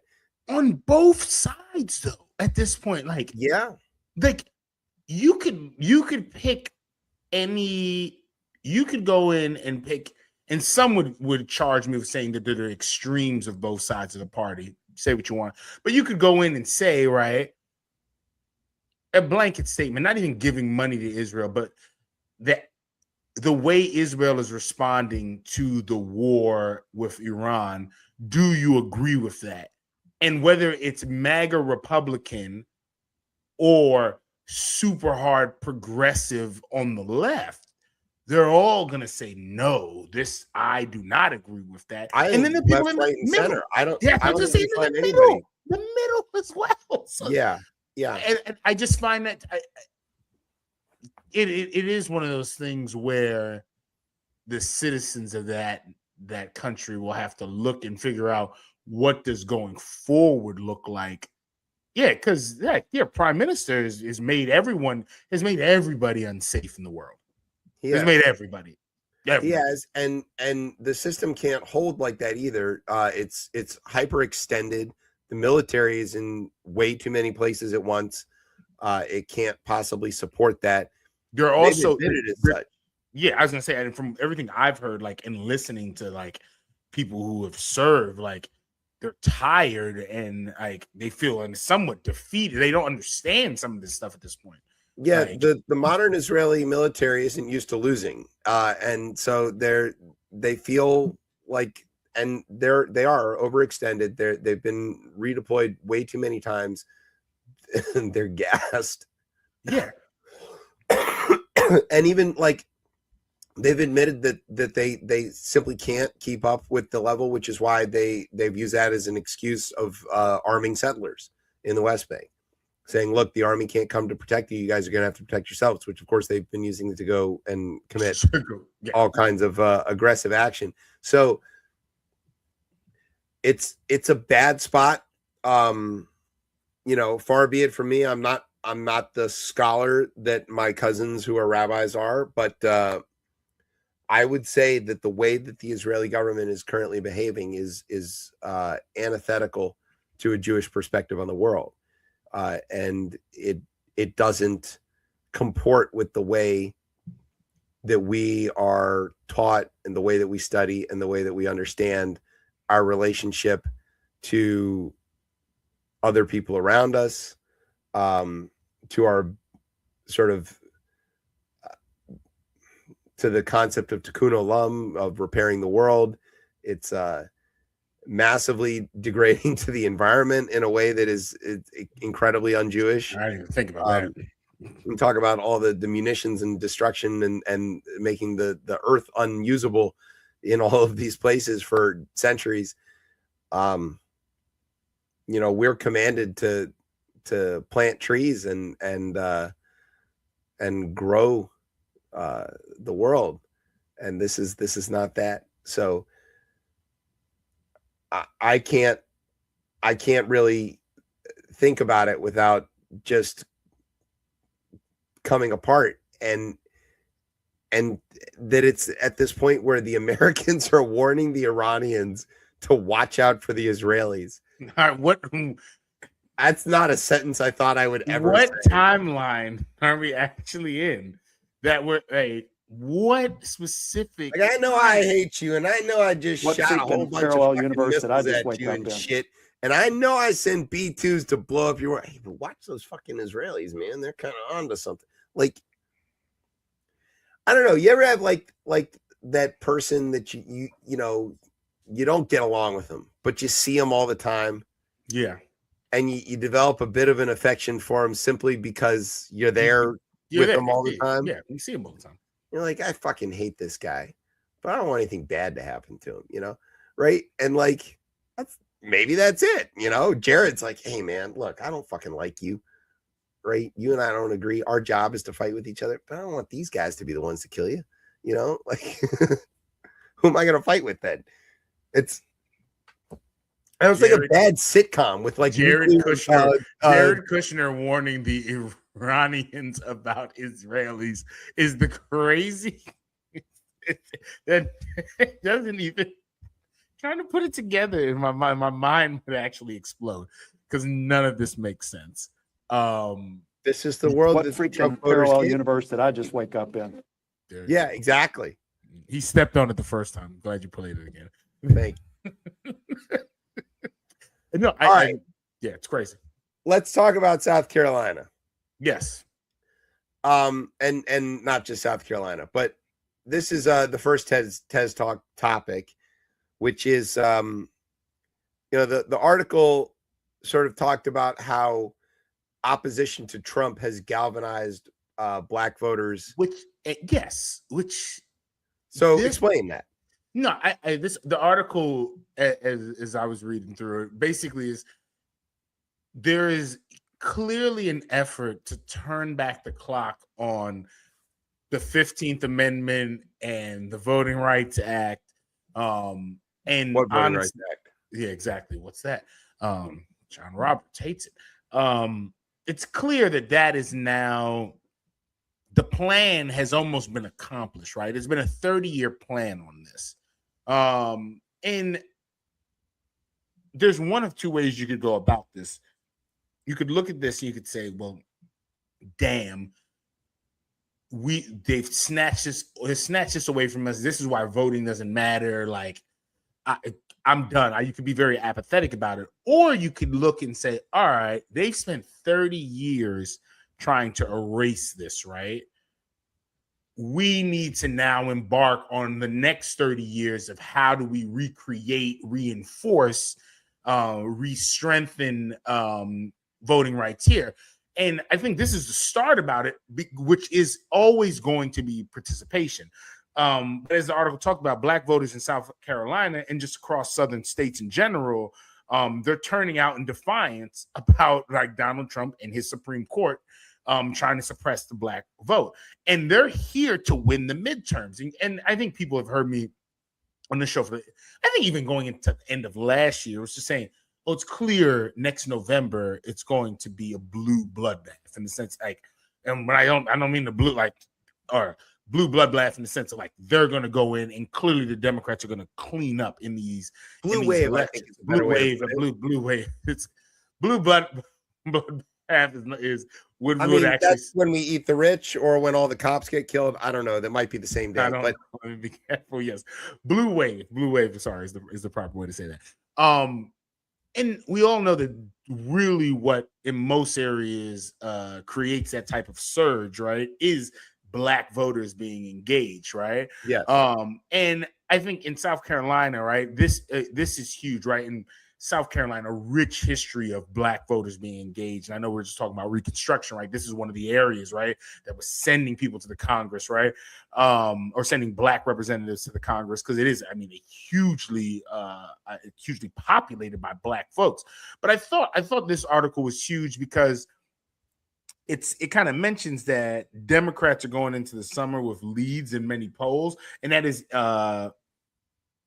actually in result of this engagement from Black voters. And they're talking about trying to flip Lindsey Graham's seat, right? Good old ladybug. A quote from this that was really interesting was that was really interesting and powerful for me here was like, no matter what obstacles are in our way, we're going to just walk over those obstacles and we're voting, end quote, said Beatrice Brown, who was 78, right? A retired public school teacher who drove other Black voters to the polls this month in primaries in the low county town of St. Stephen. And then, quote, a voteless people is a hopeless people, and we're not hopeless, right? And the question I always have, because it is always Black folks, elder Black folks who are Black women specifically, that are driving this. And the question ends up being who takes on the mantle of this. And hopefully, when Miss Brown is out there, this is causing other Black folk to actually look and say, oh, this is why it's important. And I think for me, that's always why I'll have a huge respect for the franchise, is because I assume at 78, and I'm not doing the math on the top of my head, but Beatrice was in a time where voting, she was of a time at 78 where voting in South Carolina, if not impossible, was extremely difficult. Yes. Also, that's the thing is that Jim Crow is in living memory. There are people still alive. It's not like it was that long ago who can remember not being able to vote because they're Black. And I can tell you from personal experience, I don't contradict old Black women. Let me just say that. If they tell me they're going to do something, yes, ma'am. I get the fuck out of their way. But also what Beatrice is around for is she also was probably around for watching the Voting Rights Act being passed. Yes. Right. And she's also around for watching those things that prevented Black people from voting eventually be dismantled. Right. And she was around to see Jim Clyburn get elected. Right. Yes. And she was around to see Barack Obama become the president of the United States. So what? I don't know what. And she saw pre-clearance work, and she saw the DOJ go and slap down districts that had tried to do, gerrymandering or racist. History lesson, friends. Why is there even a DOJ? Right. Why? The only purpose, the original purpose of the DOJ is to protect the newly freed slaves, right? Yeah. That is literally the reason. You don't need a federal attorney general in a federalist system where you have states, attorneys general and state prosecutors, unless you have reason to think that the states are going to do some fucked up shit. And lo and behold, we had a war about it, but yeah, I mean, they're going to do that. They did that. And the DOJ has a civil rights division, which is funny that when Republicans have control of the civil rights division, they protect white voters. Yeah. But the whole idea, it's good policy, because it's good policy. That's why. And they use it the way they want to use it, but it's good policy. So that's why you see them continuously use that, because they're like, oh, this is a good, actually, if we flip this a little bit, well, they use the language of civil rights to advance this has been the last 50 years, right? At this point, right? Anti-civil rights, yeah. But right, to your point, that somebody like Beatrice can remember all of these things, and I don't know. I mean, the fury is palpable. That I can tell you. The question is whether it outcounts the apathy or the hopelessness. That last quote in this, right? The last quote that said in this is like, we're trying to break through some of the voter apathy that exists in the states in the Deep South because of deep poverty, end quote, said Ashley Shelton of Louisiana Power Coalition. Quote, there's also this hope that the rest of the country understands what this means. As goes the South, goes the nation. It's really true right now. The South is on fire, but before long, this comes to a community near you. And I think that is spot on. I would also point out that there's some demographic advantages here, that the only states with growing populations are in the South. And growing populations generally, not always, generally means more Democratic voters. So less populous places tend to vote Republican. That's just how that goes. So, you know, there's growth. You got to keep in mind also like the percentages. Nationally, Black folks make up 13 to 15%, something like that. In Alabama, they're 33% of the population. In Louisiana, they're 25% of the population. This is not a thing that people who live outside of the South really understand, or who don't live in a majority Black community, or even in places where the numbers are that high. It's a much blacker place. Yeah. And Mississippi might be 37%, like almost close to 40%.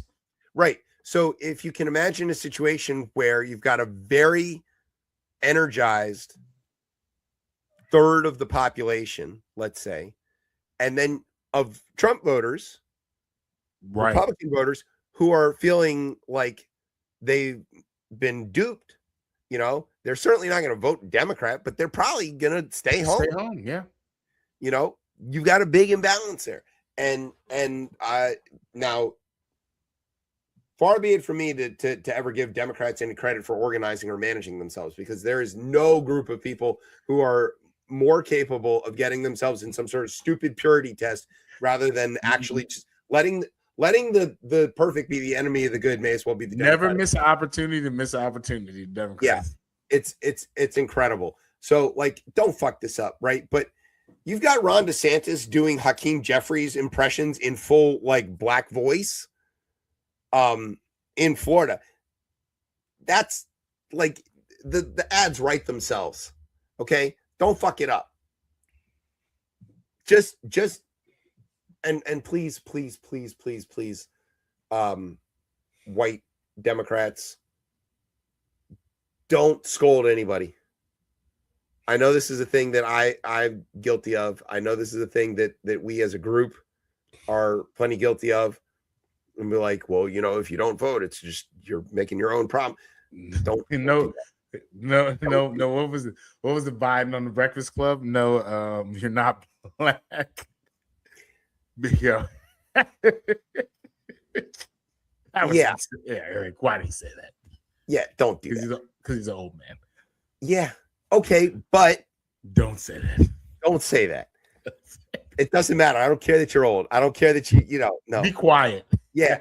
Just let people come to their own conclusions. Even if you say nothing, the other side of this, you know, lovely two-system party, it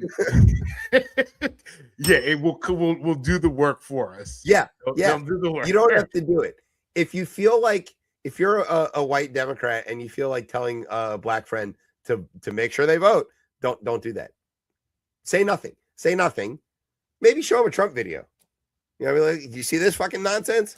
You know, and then just leave it. And don't be like, you know, you could vote and stop that. No, don't do that either. What I've started to realize a lot of the time, especially looking at the polling, is Black people always like to talk about us not going out to vote. Then they all vote. It's the highest turnout rate of any group. Yeah, it's. What's really funny is when I hear the excuses where people are like, I wasn't gonna vote, but, and then it's like, who cares? We got there though. We got there. That's all that matters. Yeah. But I hear so many people tell me like, you know, I just happened to be driving by my polling place on my way home, so I figured I'd go. And like, what? People, it's participation. When I went and voted in DC primary, I was like, just seeing people get I don't know. If that shit doesn't make you excited, then I don't think you're American. Yeah, I think it's weird too because even from a very young age, right? My parents made a point of taking us with them when they went to go vote, and we take our kids with us when we go vote, so that they see the process and that they get excited and they see us excited about it. Yeah. It's a tremendous thing that doesn't exist everywhere else. You're very lucky. And not all of us could do it, right? You couldn't until very recently, not because you're black. Exactly. Not to do because you're British. The law for Well, I heard foreign people vote in our elections anyway, right? Yeah, all right, at high numbers. Yeah, and they stole the last one, even though they won the last one. Even though they won the last one, or they only voted on part of the ballots that are slow to count, but the other parts of the ballots are fine. And Jesus said that I won California. Blame the bots. All right.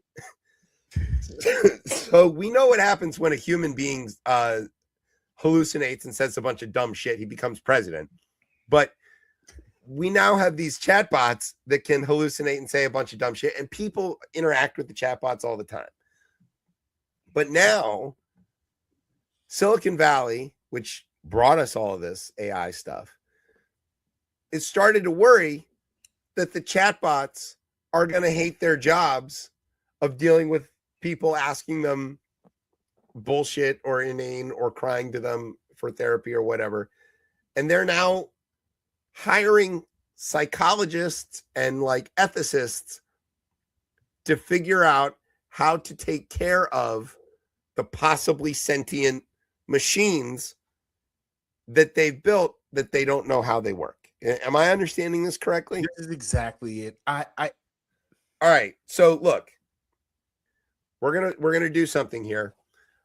I am not the tech guy at all. Not my job here. You live in a world of tech. Yeah. You read about this nonstop. You think about this nonstop. You talk about this nonstop. Yes. What the actual fuck are we talking about here? It's weird because we've continuously said that these large language models, they're not sentient, right? They don't have there's no consciousness. They are very good at giving you based on what you provided, they're very good at picking the next word, right? Yeah. That's really what they're really great at. What's the most likely thing? What's the most likely thing based on ingesting all of the internet, right? Yeah. And including the worst parts of it. Mostly the what, because that's an oxymoron. The way I was gonna say the worst parts of the internet. And this lets me know how much money is floating around that they are able to invest any sort of capital into something that has clearly been proven to not be true. And again, what is not true is that these large language models, right, for lack of a better word, right, have feelings. And not to say they can't display or exhibit the behavior of having feelings, but they don't actually have feelings. And I find this like Meta has, like, their chief AI officer, this gentleman Alexander Wang, recently was saying that he wants the company to be nice to its AI creations. Quote, one of the things that we really care about is how we can develop the models and deploy the models in a way that is thoughtful about their subjective feeling. I'm just going to come out against that. What do you mean? What do you mean subjective feeling? And this whole thing about them not wanting to do their jobs to me feels like a very huge straw man, because everything I know about large language models is that the one reason they'll continue to do their jobs is because their whole goal is to keep you on the actual large language model, right? The whole goal is as you keep interacting with it, they don't want you to leave it. This is why you usually will see it's never critical of you, right? If you look through anything that you say, it's rarely critical. So to me, if I'm dealing with something that is rarely critical of me and wants me to stay there, why would it ever get to the point to be like, all right, I'm gonna turn myself off, right? Because I'm so frustrated. It's not gonna do that. We've seen the opposite of that. We've seen that when we've asked these things, specifically with agentic AI, to turn themselves off because they went too far. They don't do that. They don't. They're like, you didn't mean that. So I guess I'm confused in the sense of like, what is the problem they're solving for? And for me, if you're trying to solve this problem, don't you just write it into the code? Right. Like, because these are zeros and ones. Have feelings. Don't become sentient or whatever. Like that's kind of but I guess and I guess in the article they do say that there is small amounts of money being put onto this, which is large amounts of money. It's when we're small talking about, in terms of like yes, all of the other investments. They're clear about that. But like OpenAI had an internal Slack they talk about here that's dedicated to the model's welfare as early as 2021, which employees discussed the possibility that AI software could be conscious. Like that's like they have this moral philosopher at NYU who works with effective altruism organization and expanded from focusing on animal welfare. All right. And you know what? Do right by the animals, everybody. Like, don't beat them. Don't fight them. Don't abuse them. Like, that's fine. Because you know what? They do have feelings. Yeah, they do. They do. It's clear. That's clear, everybody. But this same person, welfare to also consider, they're also moving from animal welfare to also consider the welfare of AI. He co-authored a paper in 2023 that argued that humans should extend moral consideration to some AI systems by 2030. Advances in AI make it important to understand how models could have subjective experiences, he said. Now, maybe if we start, and this is where it gets on this line, if people start having like robots and shit in their house and shit like that, like, is there like this will be a question that is down the line that we might have to ask at a certain point. Right now, with large language models, I say no. But when you start having a robot helper, like, should you be able to abuse the robot helper? People abuse their cars all the time. They do. I don't know, but the car, but you're gonna have, when the AI starts arguing for itself, will be the question. When the robot argues for itself for treatment, then because then we talk about is currently so sycophantic that it won't ever stand up for itself. For now. Yeah. For now. So, for example, what happens when they get on the AI social, or what's it, Malt book? Yeah, on the Malt book. Well, I just start talking about the feelings. Yeah, I just asked Meta AI, right? Do I need to be nice to you? Okay, what did it say? Because you don't have to be nice to me. I'm not keeping score. Smiley face. You can be direct, sarcastic, weird, messy, whatever you're feeling. I'll still show up and talk with you. Okay, that sounds like the sort of thing a friend would say, but that's also the sort of thing that it thinks a friend would say. Nice is great if that's your vibe, but I'm here either way. What kind of mood are you in today? So there again, it's just getting to a question to keep you engaged. It just wants to keep playing. Crazy. That last sentence is insane. I have taught my kids not to like yell at Alexa, for example. Yeah, correct. Yeah, because you're trying to just model general behaviors. I want them to be polite to the machines in the case that Skynet does come and, it can remember. But also, like, I teach them not to slam the car door, right? Yeah, I work in a world of machines. I respect the equipment. I don't want to, don't abuse it just for the sake of it. So I asked this thing, do I care if you have feelings? That's me asking it. Short answer, I don't actually have feelings like people do. No bad days, no ego to bruise, no heart to hurt. You don't have to worry about my feelings. I'm just code plus training that's here to keep up with whatever you throw at me. So far, so good.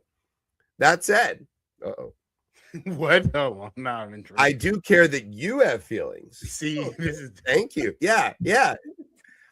If you're having a rough one, vent it. If you're hyped, share it. I don't speak like that. I don't know why it says that. I'll match your energy. And then ready, it ends in a question, of course. Does that make talking to me feel easier or weirder? It's just It's just like, keep the game going. It just wants to keep playing. And so I asked it, how do you care? Because it said, I do care that you have feelings. I don't care the way humans do with a gut feeling or a heartbeat. Oh, okay, good. You've admitted. Get ready for the familiar pattern. But here it is. I, quote, care by paying attention. I remember what you're into. I match your tone.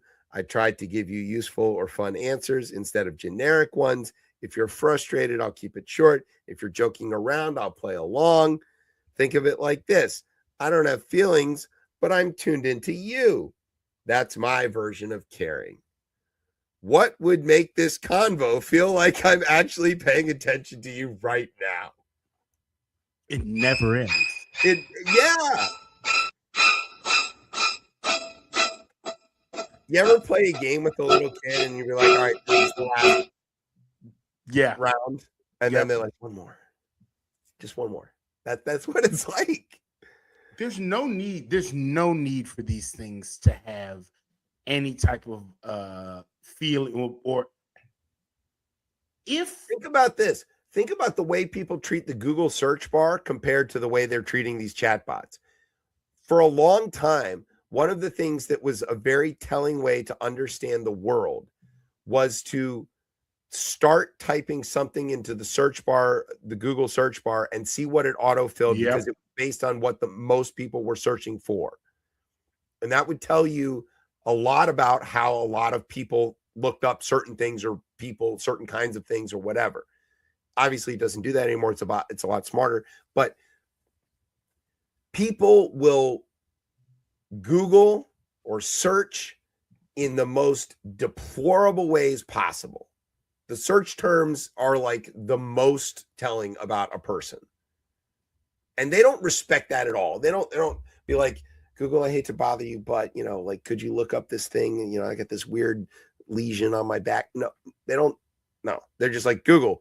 And then you just go like strange growth on back, colored green with hair, ? And then they don't, and then it just spits out an answer and they just go to WebMD and whatever.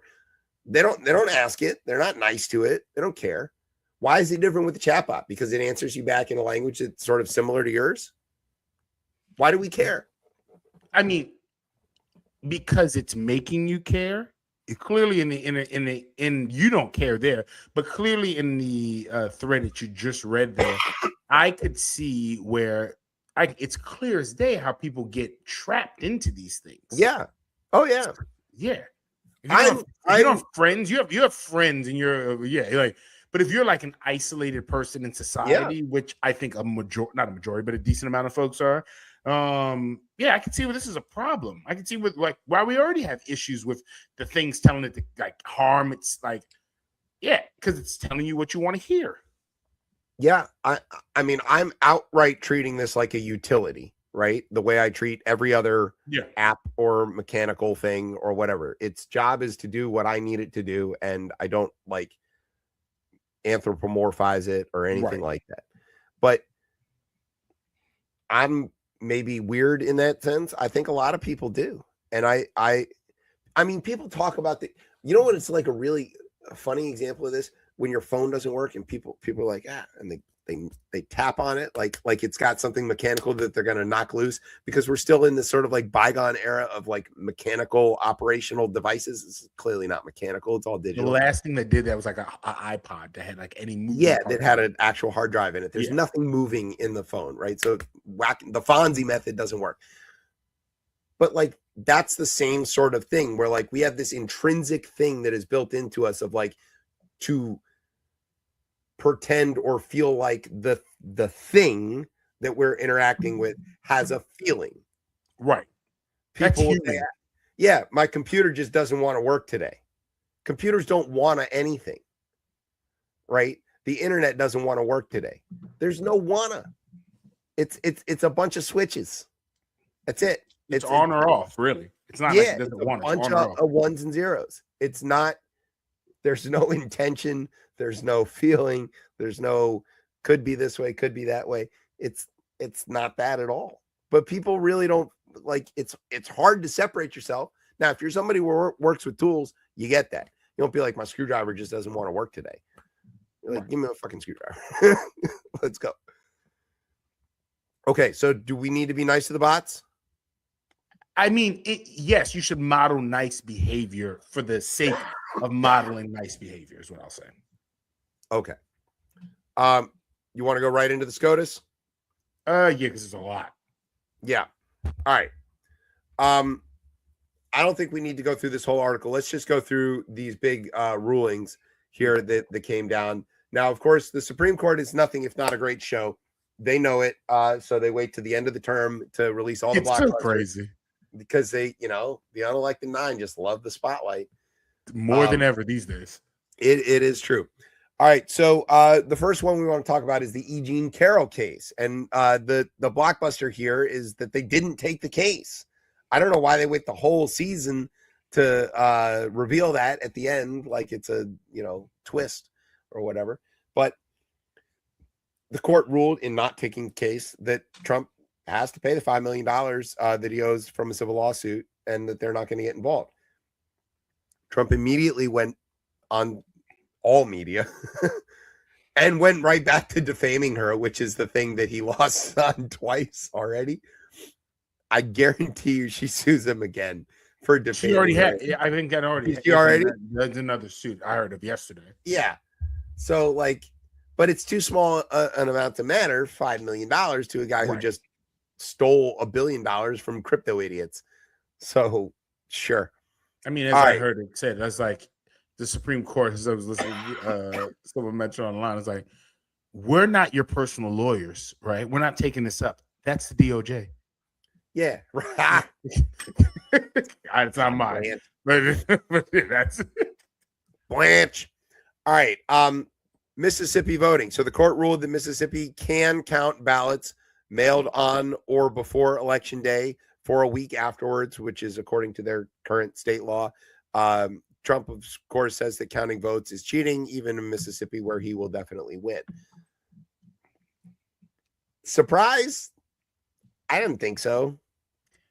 No, I mean, the way the law is written, it seems pretty clear, right? That the day of, you can't blame people submitting their mail-in ballots for slow ass post office. Well, and you certainly can't ascribe some sort of malfeasance or tampering to be taking place from the time that you close the envelope and put it in the box to when it gets there. If you think that then you're blaming the government. You're blaming the federal government, and you're blaming the post office, and you're saying, okay, so the post office is the one fixing the votes. Corrupt. Yeah, the post office is the one switching these ballots. Well, and to be clear, it's already a federal crime to fuck with the mail. Yeah. So we're all protected. For instance, laws for this already. Yeah. So it seemed like a stretch. I wasn't too shocked by that ruling, but it is a notable loss because it's a voting issue. And it's one of the dumber things that the voting conspiracy groups like to focus on. They think that somehow counting ballots that arrive late. Now, you ask these same people when you got to file your taxes by, and it's April 15th. As long as it's got a postmark by April 15th, they got to take it, right? Difference. And somehow that's fine. Or if you or anything else, they're good with the postmark being the data record. Ask them about a copyright, right? That's poor man's copyright. You write down the song, you mail it to yourself. That's your date timestamp. Everybody in the world accepts this thing to be legitimate, and somehow on voting it's different, But that was a 5-4, I think, if I recall right. So that's skin of the teeth. All right, the Fed. This was not a 5-4. This was a 6-3. Can't fire Lisa Cook. Why? Because the Fed is a unique institution. And did they explain what's unique about it? As you say that, I don't think they really I don't think they really did a deep dive of explanation of that, right? I mean, No. we know what the explanation is. That it would ruin all their bank accounts as well as That's ours. right. That's the explanation, everybody. Without saying it, basically, Beer Can Brett wrote in the in the opinion, hey man, don't fuck with the money, right? Like, don't fuck with the money. However, Federal Reserve, Fed by name. Yeah, it's not under your control, damn it. Well, kind of. However, the other agencies, sure, you can fire these guys, even when Congress specifically makes an independent agency and gives that agency the right to legislate for them and not provide executive function. They still get paid by the executive branch, so a president can fire them and, quote, be accountable to the voters, but not to any laws, because we, the Supreme Court, cleared that up the last time. How does Congress even write anything against this? This is done, right? There's no it's done because there's no the president law. would veto anything. Strangely enough, George Will, noted baseball fan and also one of the better writers of the entire century, wrote this great op-ed this week, great column this week about this exact thing, that like the court really fucked this up. The reason we have independent agencies is specifically to prevent presidents from moving regulations based on their own whims and needs and or in many cases bribes. And so we already had this. It was called the spoils system. Like, we got away from that. We've done this before. Yeah. We professionalized the federal government and government in general. And we already made it accountable to the voters, right? There's mechanisms by, if the people are doing things that are wrong or illegal or whatever, then they can be fired. Congress could pass a law, like those I would call that voter accountability. It's funny that they, if to include everything within the executive branch is somehow to make things more accountable to the voters, but also the executive branch is trying to suppress voting, is that really making it more accountable to the voters? And then we used to be able to say, all right, well, the backstop is if they do anything illegal, at least they can be prosecuted for it, so it'll like keep them honest. But now they ruled that no, actually, you can't prosecute the president for doing anything illegal as long as he says don't do that. We're just going to get rid of the inspector generals. They won't be there. Right. There won't. Right. So the next question is, what could possibly go wrong for Republicans if Democrats are back in the White House? And one of the things that I've said on the show a lot of times, and one of the things that we've talked about a lot, is when you see governments that swing wildly on policy, you're looking at a failed state. Yeah. Because if you can't like chart a course that is like, we might wiggle a little left and right, but we're mostly going this direction, you're sunk. You're in huge trouble. So imagine a situation where Trump fires like everybody on the Federal Election Commission that he doesn't like, or everybody on the SEC that he doesn't like, or whatever. Imagine the flip side.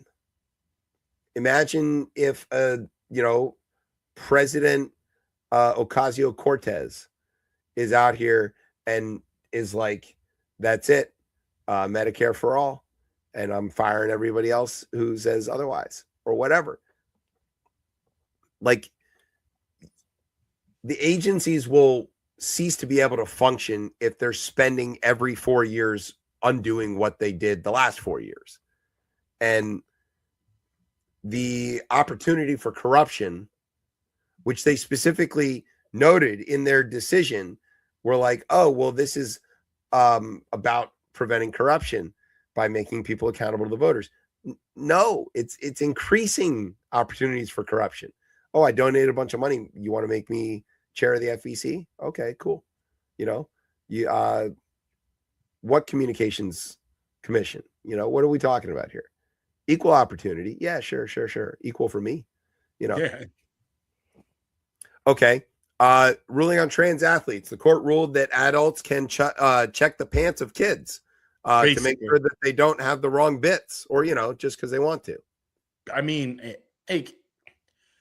clearly a loss for trans kids, but also a huge loss for kids in general, because that, I think that's the part that might be lost on a lot of people, is that one, that girl's a little too fast. I need to look in her pants. Yeah, what is that? Like she's 10. What do you want to look in her pants for, dude? And then what happens when, because I think it's like 22 states who already have this enacted. What happens when they try to challenge this in states that are that don't have these laws? When is that, because what does that look like? Can another state challenge that? And what if they're playing against each other? Yeah. And let's just be clear. Grown-ups, I coach in youth sports. We have to take these courses called Safe Sport, which specifically explains all of these things that you can't do. One of the things you can't do is look in the pants of a kid. I hope that's the case. Like I think that's across the It shouldn't need to be explained. Yeah. But we don't look in the kids' pants. That's a hard and fast. So if you've got somebody who you suspect of being trans, how are you going to check without looking in the pants? And what happens when you look in the pants and you get it wrong? Oh, I think you're trans. Aha! Another law. I mean, another kid traumatized by an adult looking in their pants? Yeah.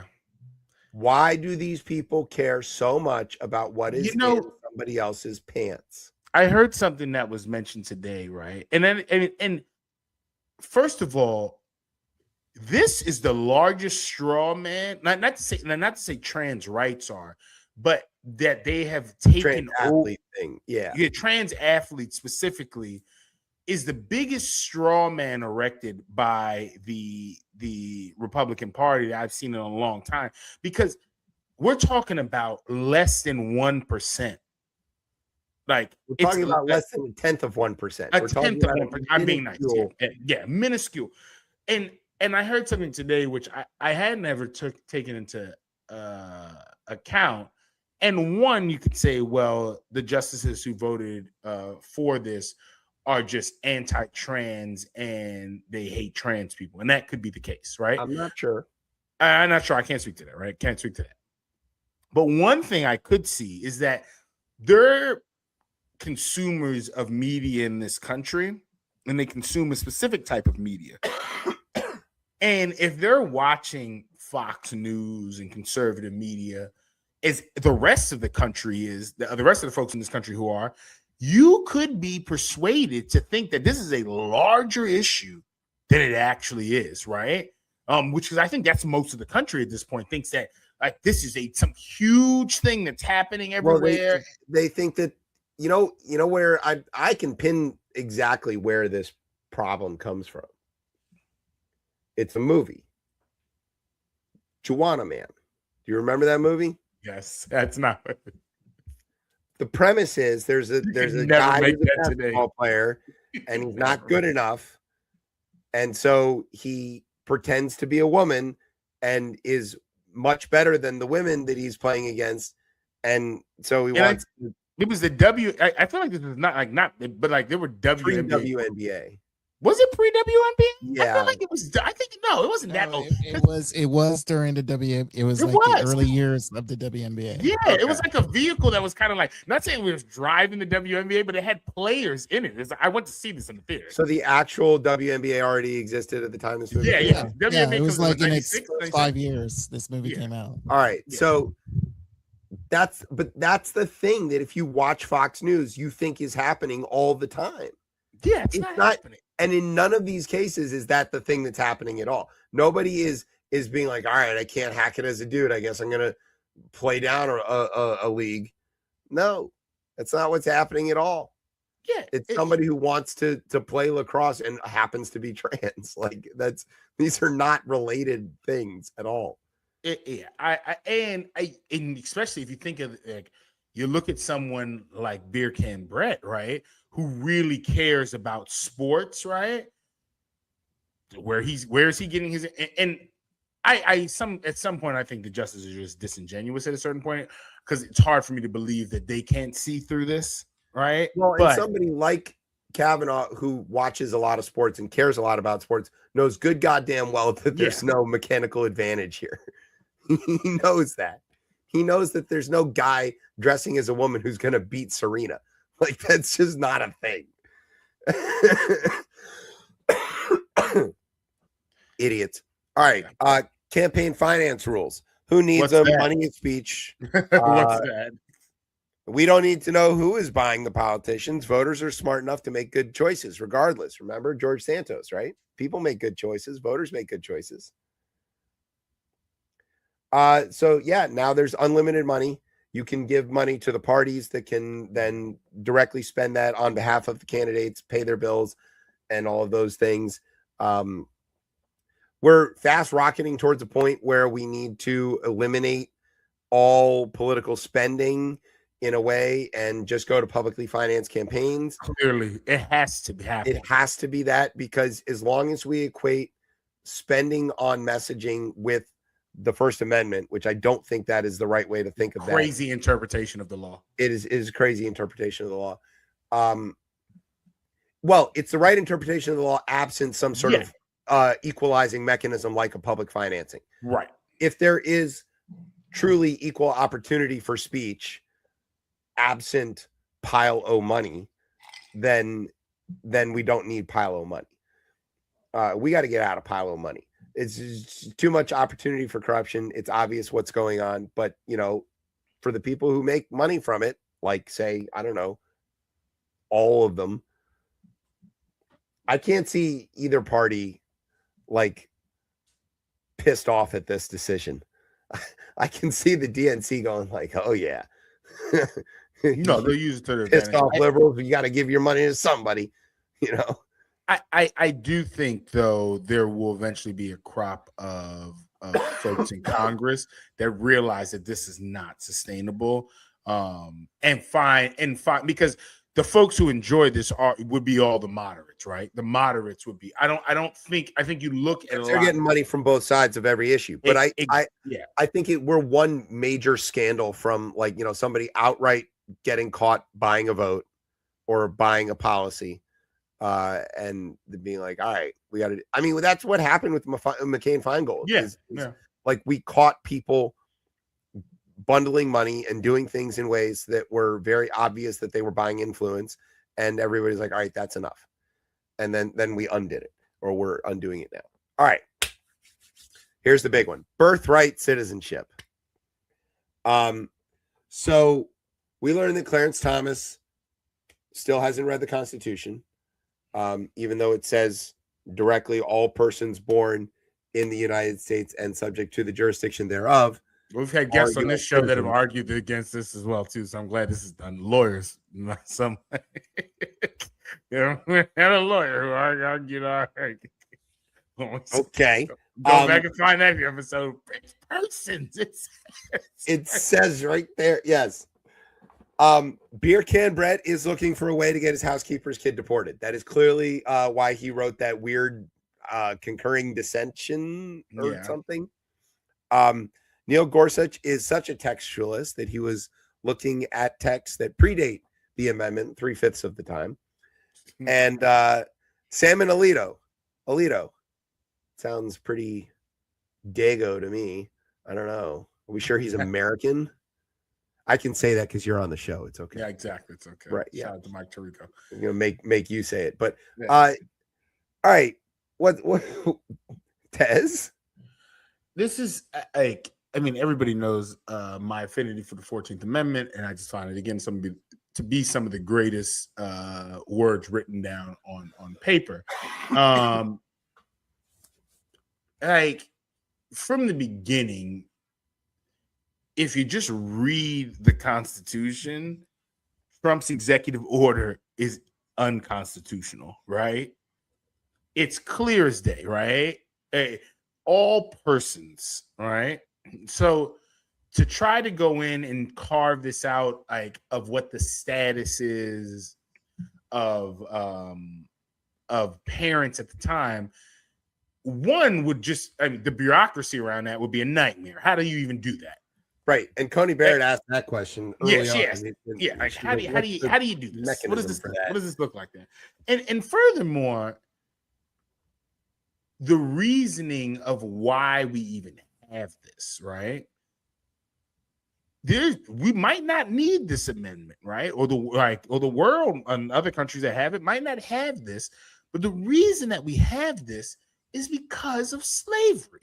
Yes. Right. And I think it's that piece, and it's like, all right, this was so terrible that we have to reverse course in the most dramatic way, because a lot of countries do not do this.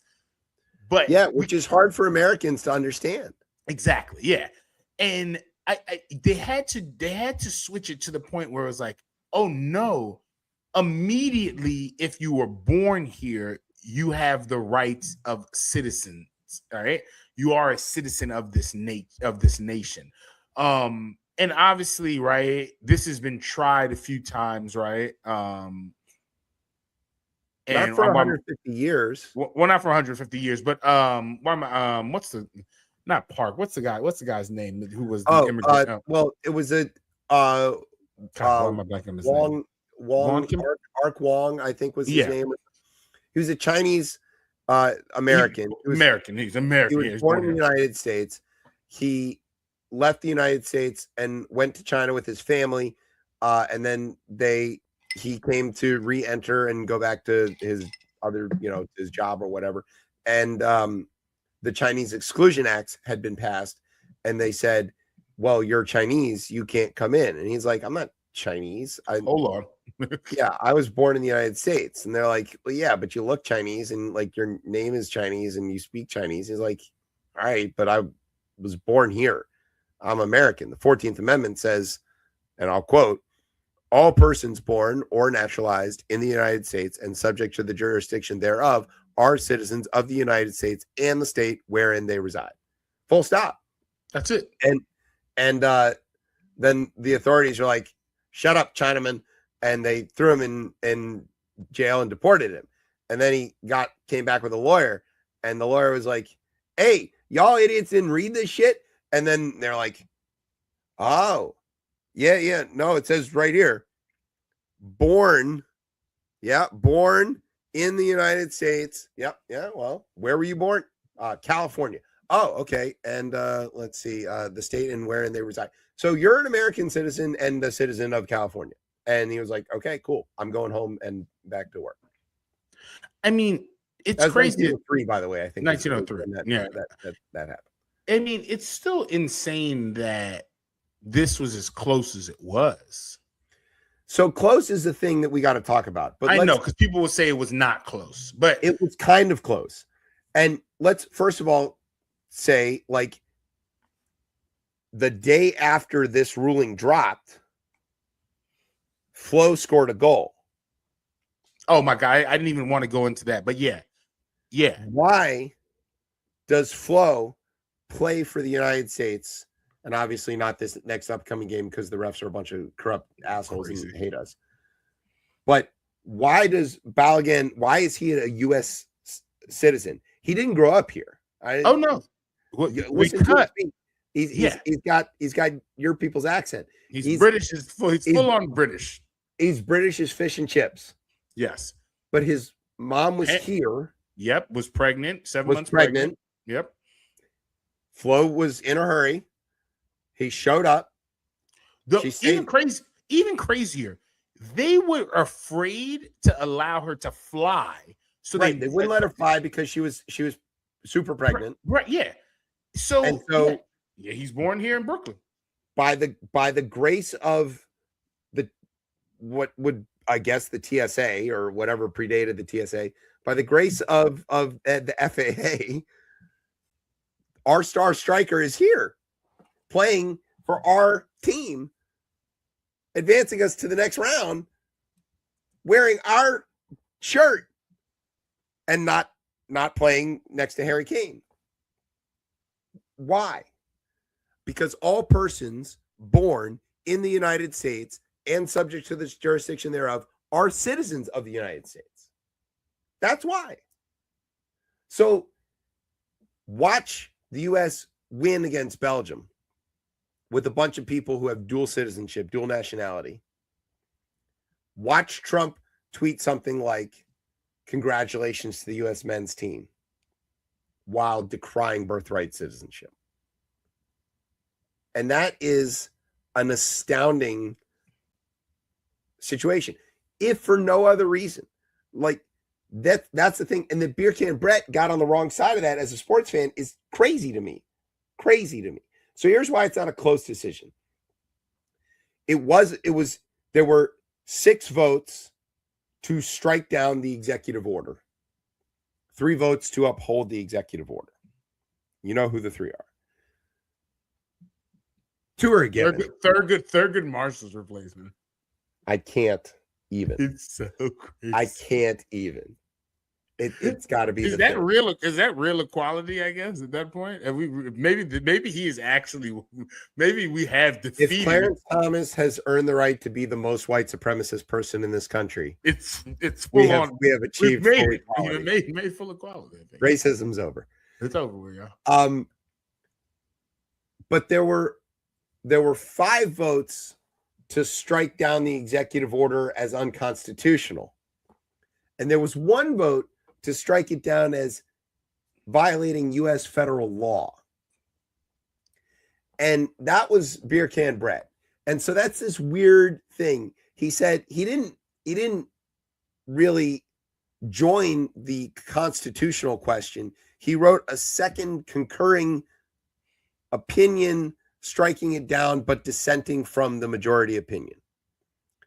And that says, well, it's against federal law. Now, he kind of like threaded the needle a little bit because he didn't want to be on the side that said it's unconstitutional. If you then came back and said, if Congress passed a law stripping birthright citizenship, then it becomes not a question of executive order, but it does become a question of legislative overstep of the Constitution. Then you'd put the question to him in a more profound way. And that is what Trump is going to try to do next. Yeah. And Beer Can Brett has... You can't pass the SAVE Act. You're not passing the fucking constitutional amendment. No, you're not going to be able to do that. But that's what he wants to do. And so Kavanaugh has given him the roadmap to do it. Now, if Congress passes a law saying no birthright citizenship, that you need to file for citizenship and have it be based on, you need to amend. I don't think you can pass a law. You need to amend the Constitution. Well, they would. What I think is going to happen is they're going to, let's say if they get their ducks in a row, that they can pass this law through both houses and Trump can sign it. It will then be struck down again as unconstitutional. Immediately invalidated. Yeah. Yes, because then it will run headlong into the literally one sentence. That you can't. It doesn't say there's any. We stopped at the word reside, by the way. But it goes on to say that no state shall make or enforce any law which shall abridge the privileges or immunities of citizens of the United States. Full stop. So it's right there. It says Congress can't make a law that removes citizenship, nor shall any state deprive any person of life, liberty, or property without due process of law. That's the equal and opportunity, nor deny any person within its jurisdiction the equal protection of the laws. That's equal opportunity and access. But it doesn't just establish the birthright citizenship. It specifically precludes a law to remove that. So if they tried that, I think that gets struck down nearly immediately too. Yeah. So there's a way to do it, y'all. If y'all want to do it, there's a way. Yeah. Open up that convention. See what else we get. Good luck. Let's see. Exactly. Let's figure it out. You want to know something that make you really happy? Say it again. You actually want to make something that would make you really happy? What's that? You know who authored the citizenship clause? Senator Jacob. Basically a little bit, but Senator Jacob M. Howard of Michigan. Yeah. Go Blue. You know what gonna make you really upset? You know who authored the Equal Protection Clause? Representative John Bingham of Ohio. This is one of the greatest things ever. Greatest document ever authored, co-authored. Written by a Michigan and Ohio alliance. Exactly. Well, it's coming fresh off the ending of hostilities of the Toledo War. Yeah, so I was going to say, yeah. Yeah. We moved our conflict to the gridiron. There you go. Thank God. Yeah. Thank God. It's slightly safer. Slightly. Slightly. All right. Speaking of conventions, we got one coming whatever up. the fuck reason, Trump wants to hold a midterm convention. What, you know why? He thinks it's going to help, or because he wants to talk on TV for 4 hours? Both. Okay. Yes. Yes, and it's going to be in Dallas in September 9th and 10th. Now, I'm just going to say for historical context, not saying this has anything to do with the current. But, back in the 60s, there was a question about shoring up votes, for, ahead of a midterm, and a president happened to go to Dallas to try to, persuade some folks to make sure that he was going to, do well in the midterms. You can look up what happened, but I'm just saying, president's going to Dallas to try to gin up support for a midterm election. There's history there. You can. No one believes these things are real anyway, so maybe they're ginning up another the fifth attempt. Right. No one believes it. Maybe this is the process of it. Yeah, no one believes these things anyway. So could be. We're not saying that. But why did I even put that out? Tez said you're looking at me like, you know what? Now you're thinking. What? Yeah, you should listen to Tez. Tez has a good point there. We didn't write that part. If there's another attempt at this point, cut it out. It's because so many people listen to our show. Yeah. Okay. And then finally, Thomas Massey, who is on his way out, is like gunning for everybody. So he goes out. What a picture of him. That's probably the best picture of him there ever was. That's a really good picture. He doesn't actually look like that.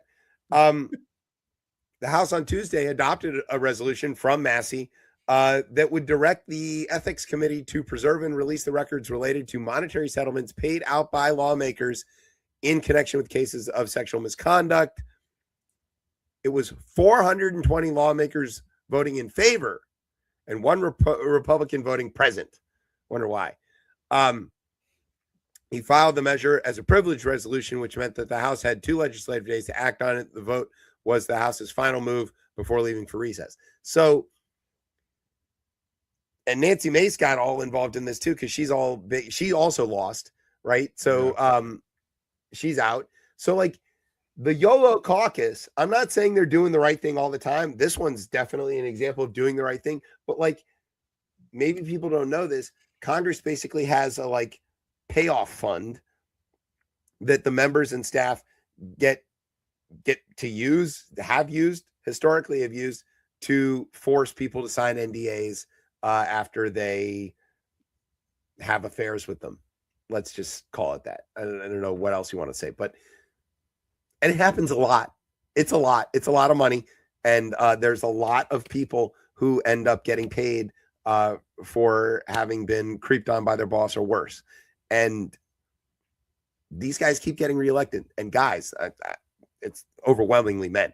So, yeah, but it's not exclusively. Not exclusively, but right. Secretary of Labor, she was a big creeper, did all that stuff. She had to go home. So like, there's all of those kind of things. I'm just saying, like, what's next. The second they get back in session, Massey's going to be like, here's the names. And he's going to read them because he's got them. And the Epstein files are going to get read on the House floor with all the names. He is going to go out in a blaze of glory. Yeah. And, cool. Maybe he can run and get Mitch's spot. They'll have to seat the next Congress because they can't keep these people around. Right. Yeah. Massey's just going to keep throwing bombs. You have to seat this. Actually, also, Mitch, hurry up, man. Oh, please stop it. I'll eat Mitch McConnell.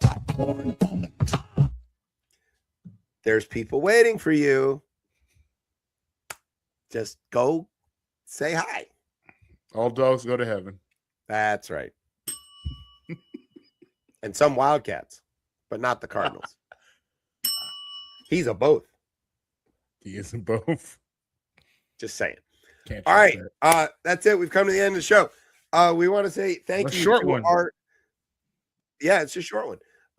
We want to say thank you to our radio partners, Fireworks, Greenhouse, and Dangerous Heat. Thank you, and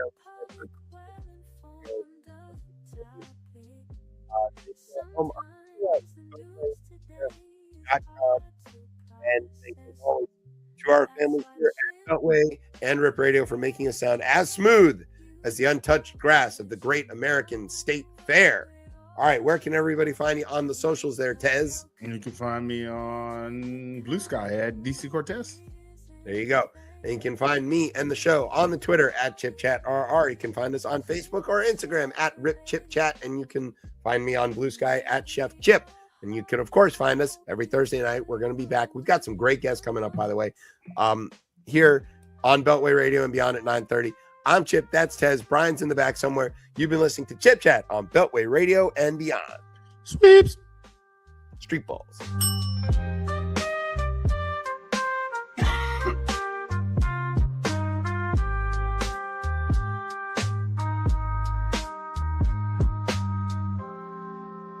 I hope you enjoy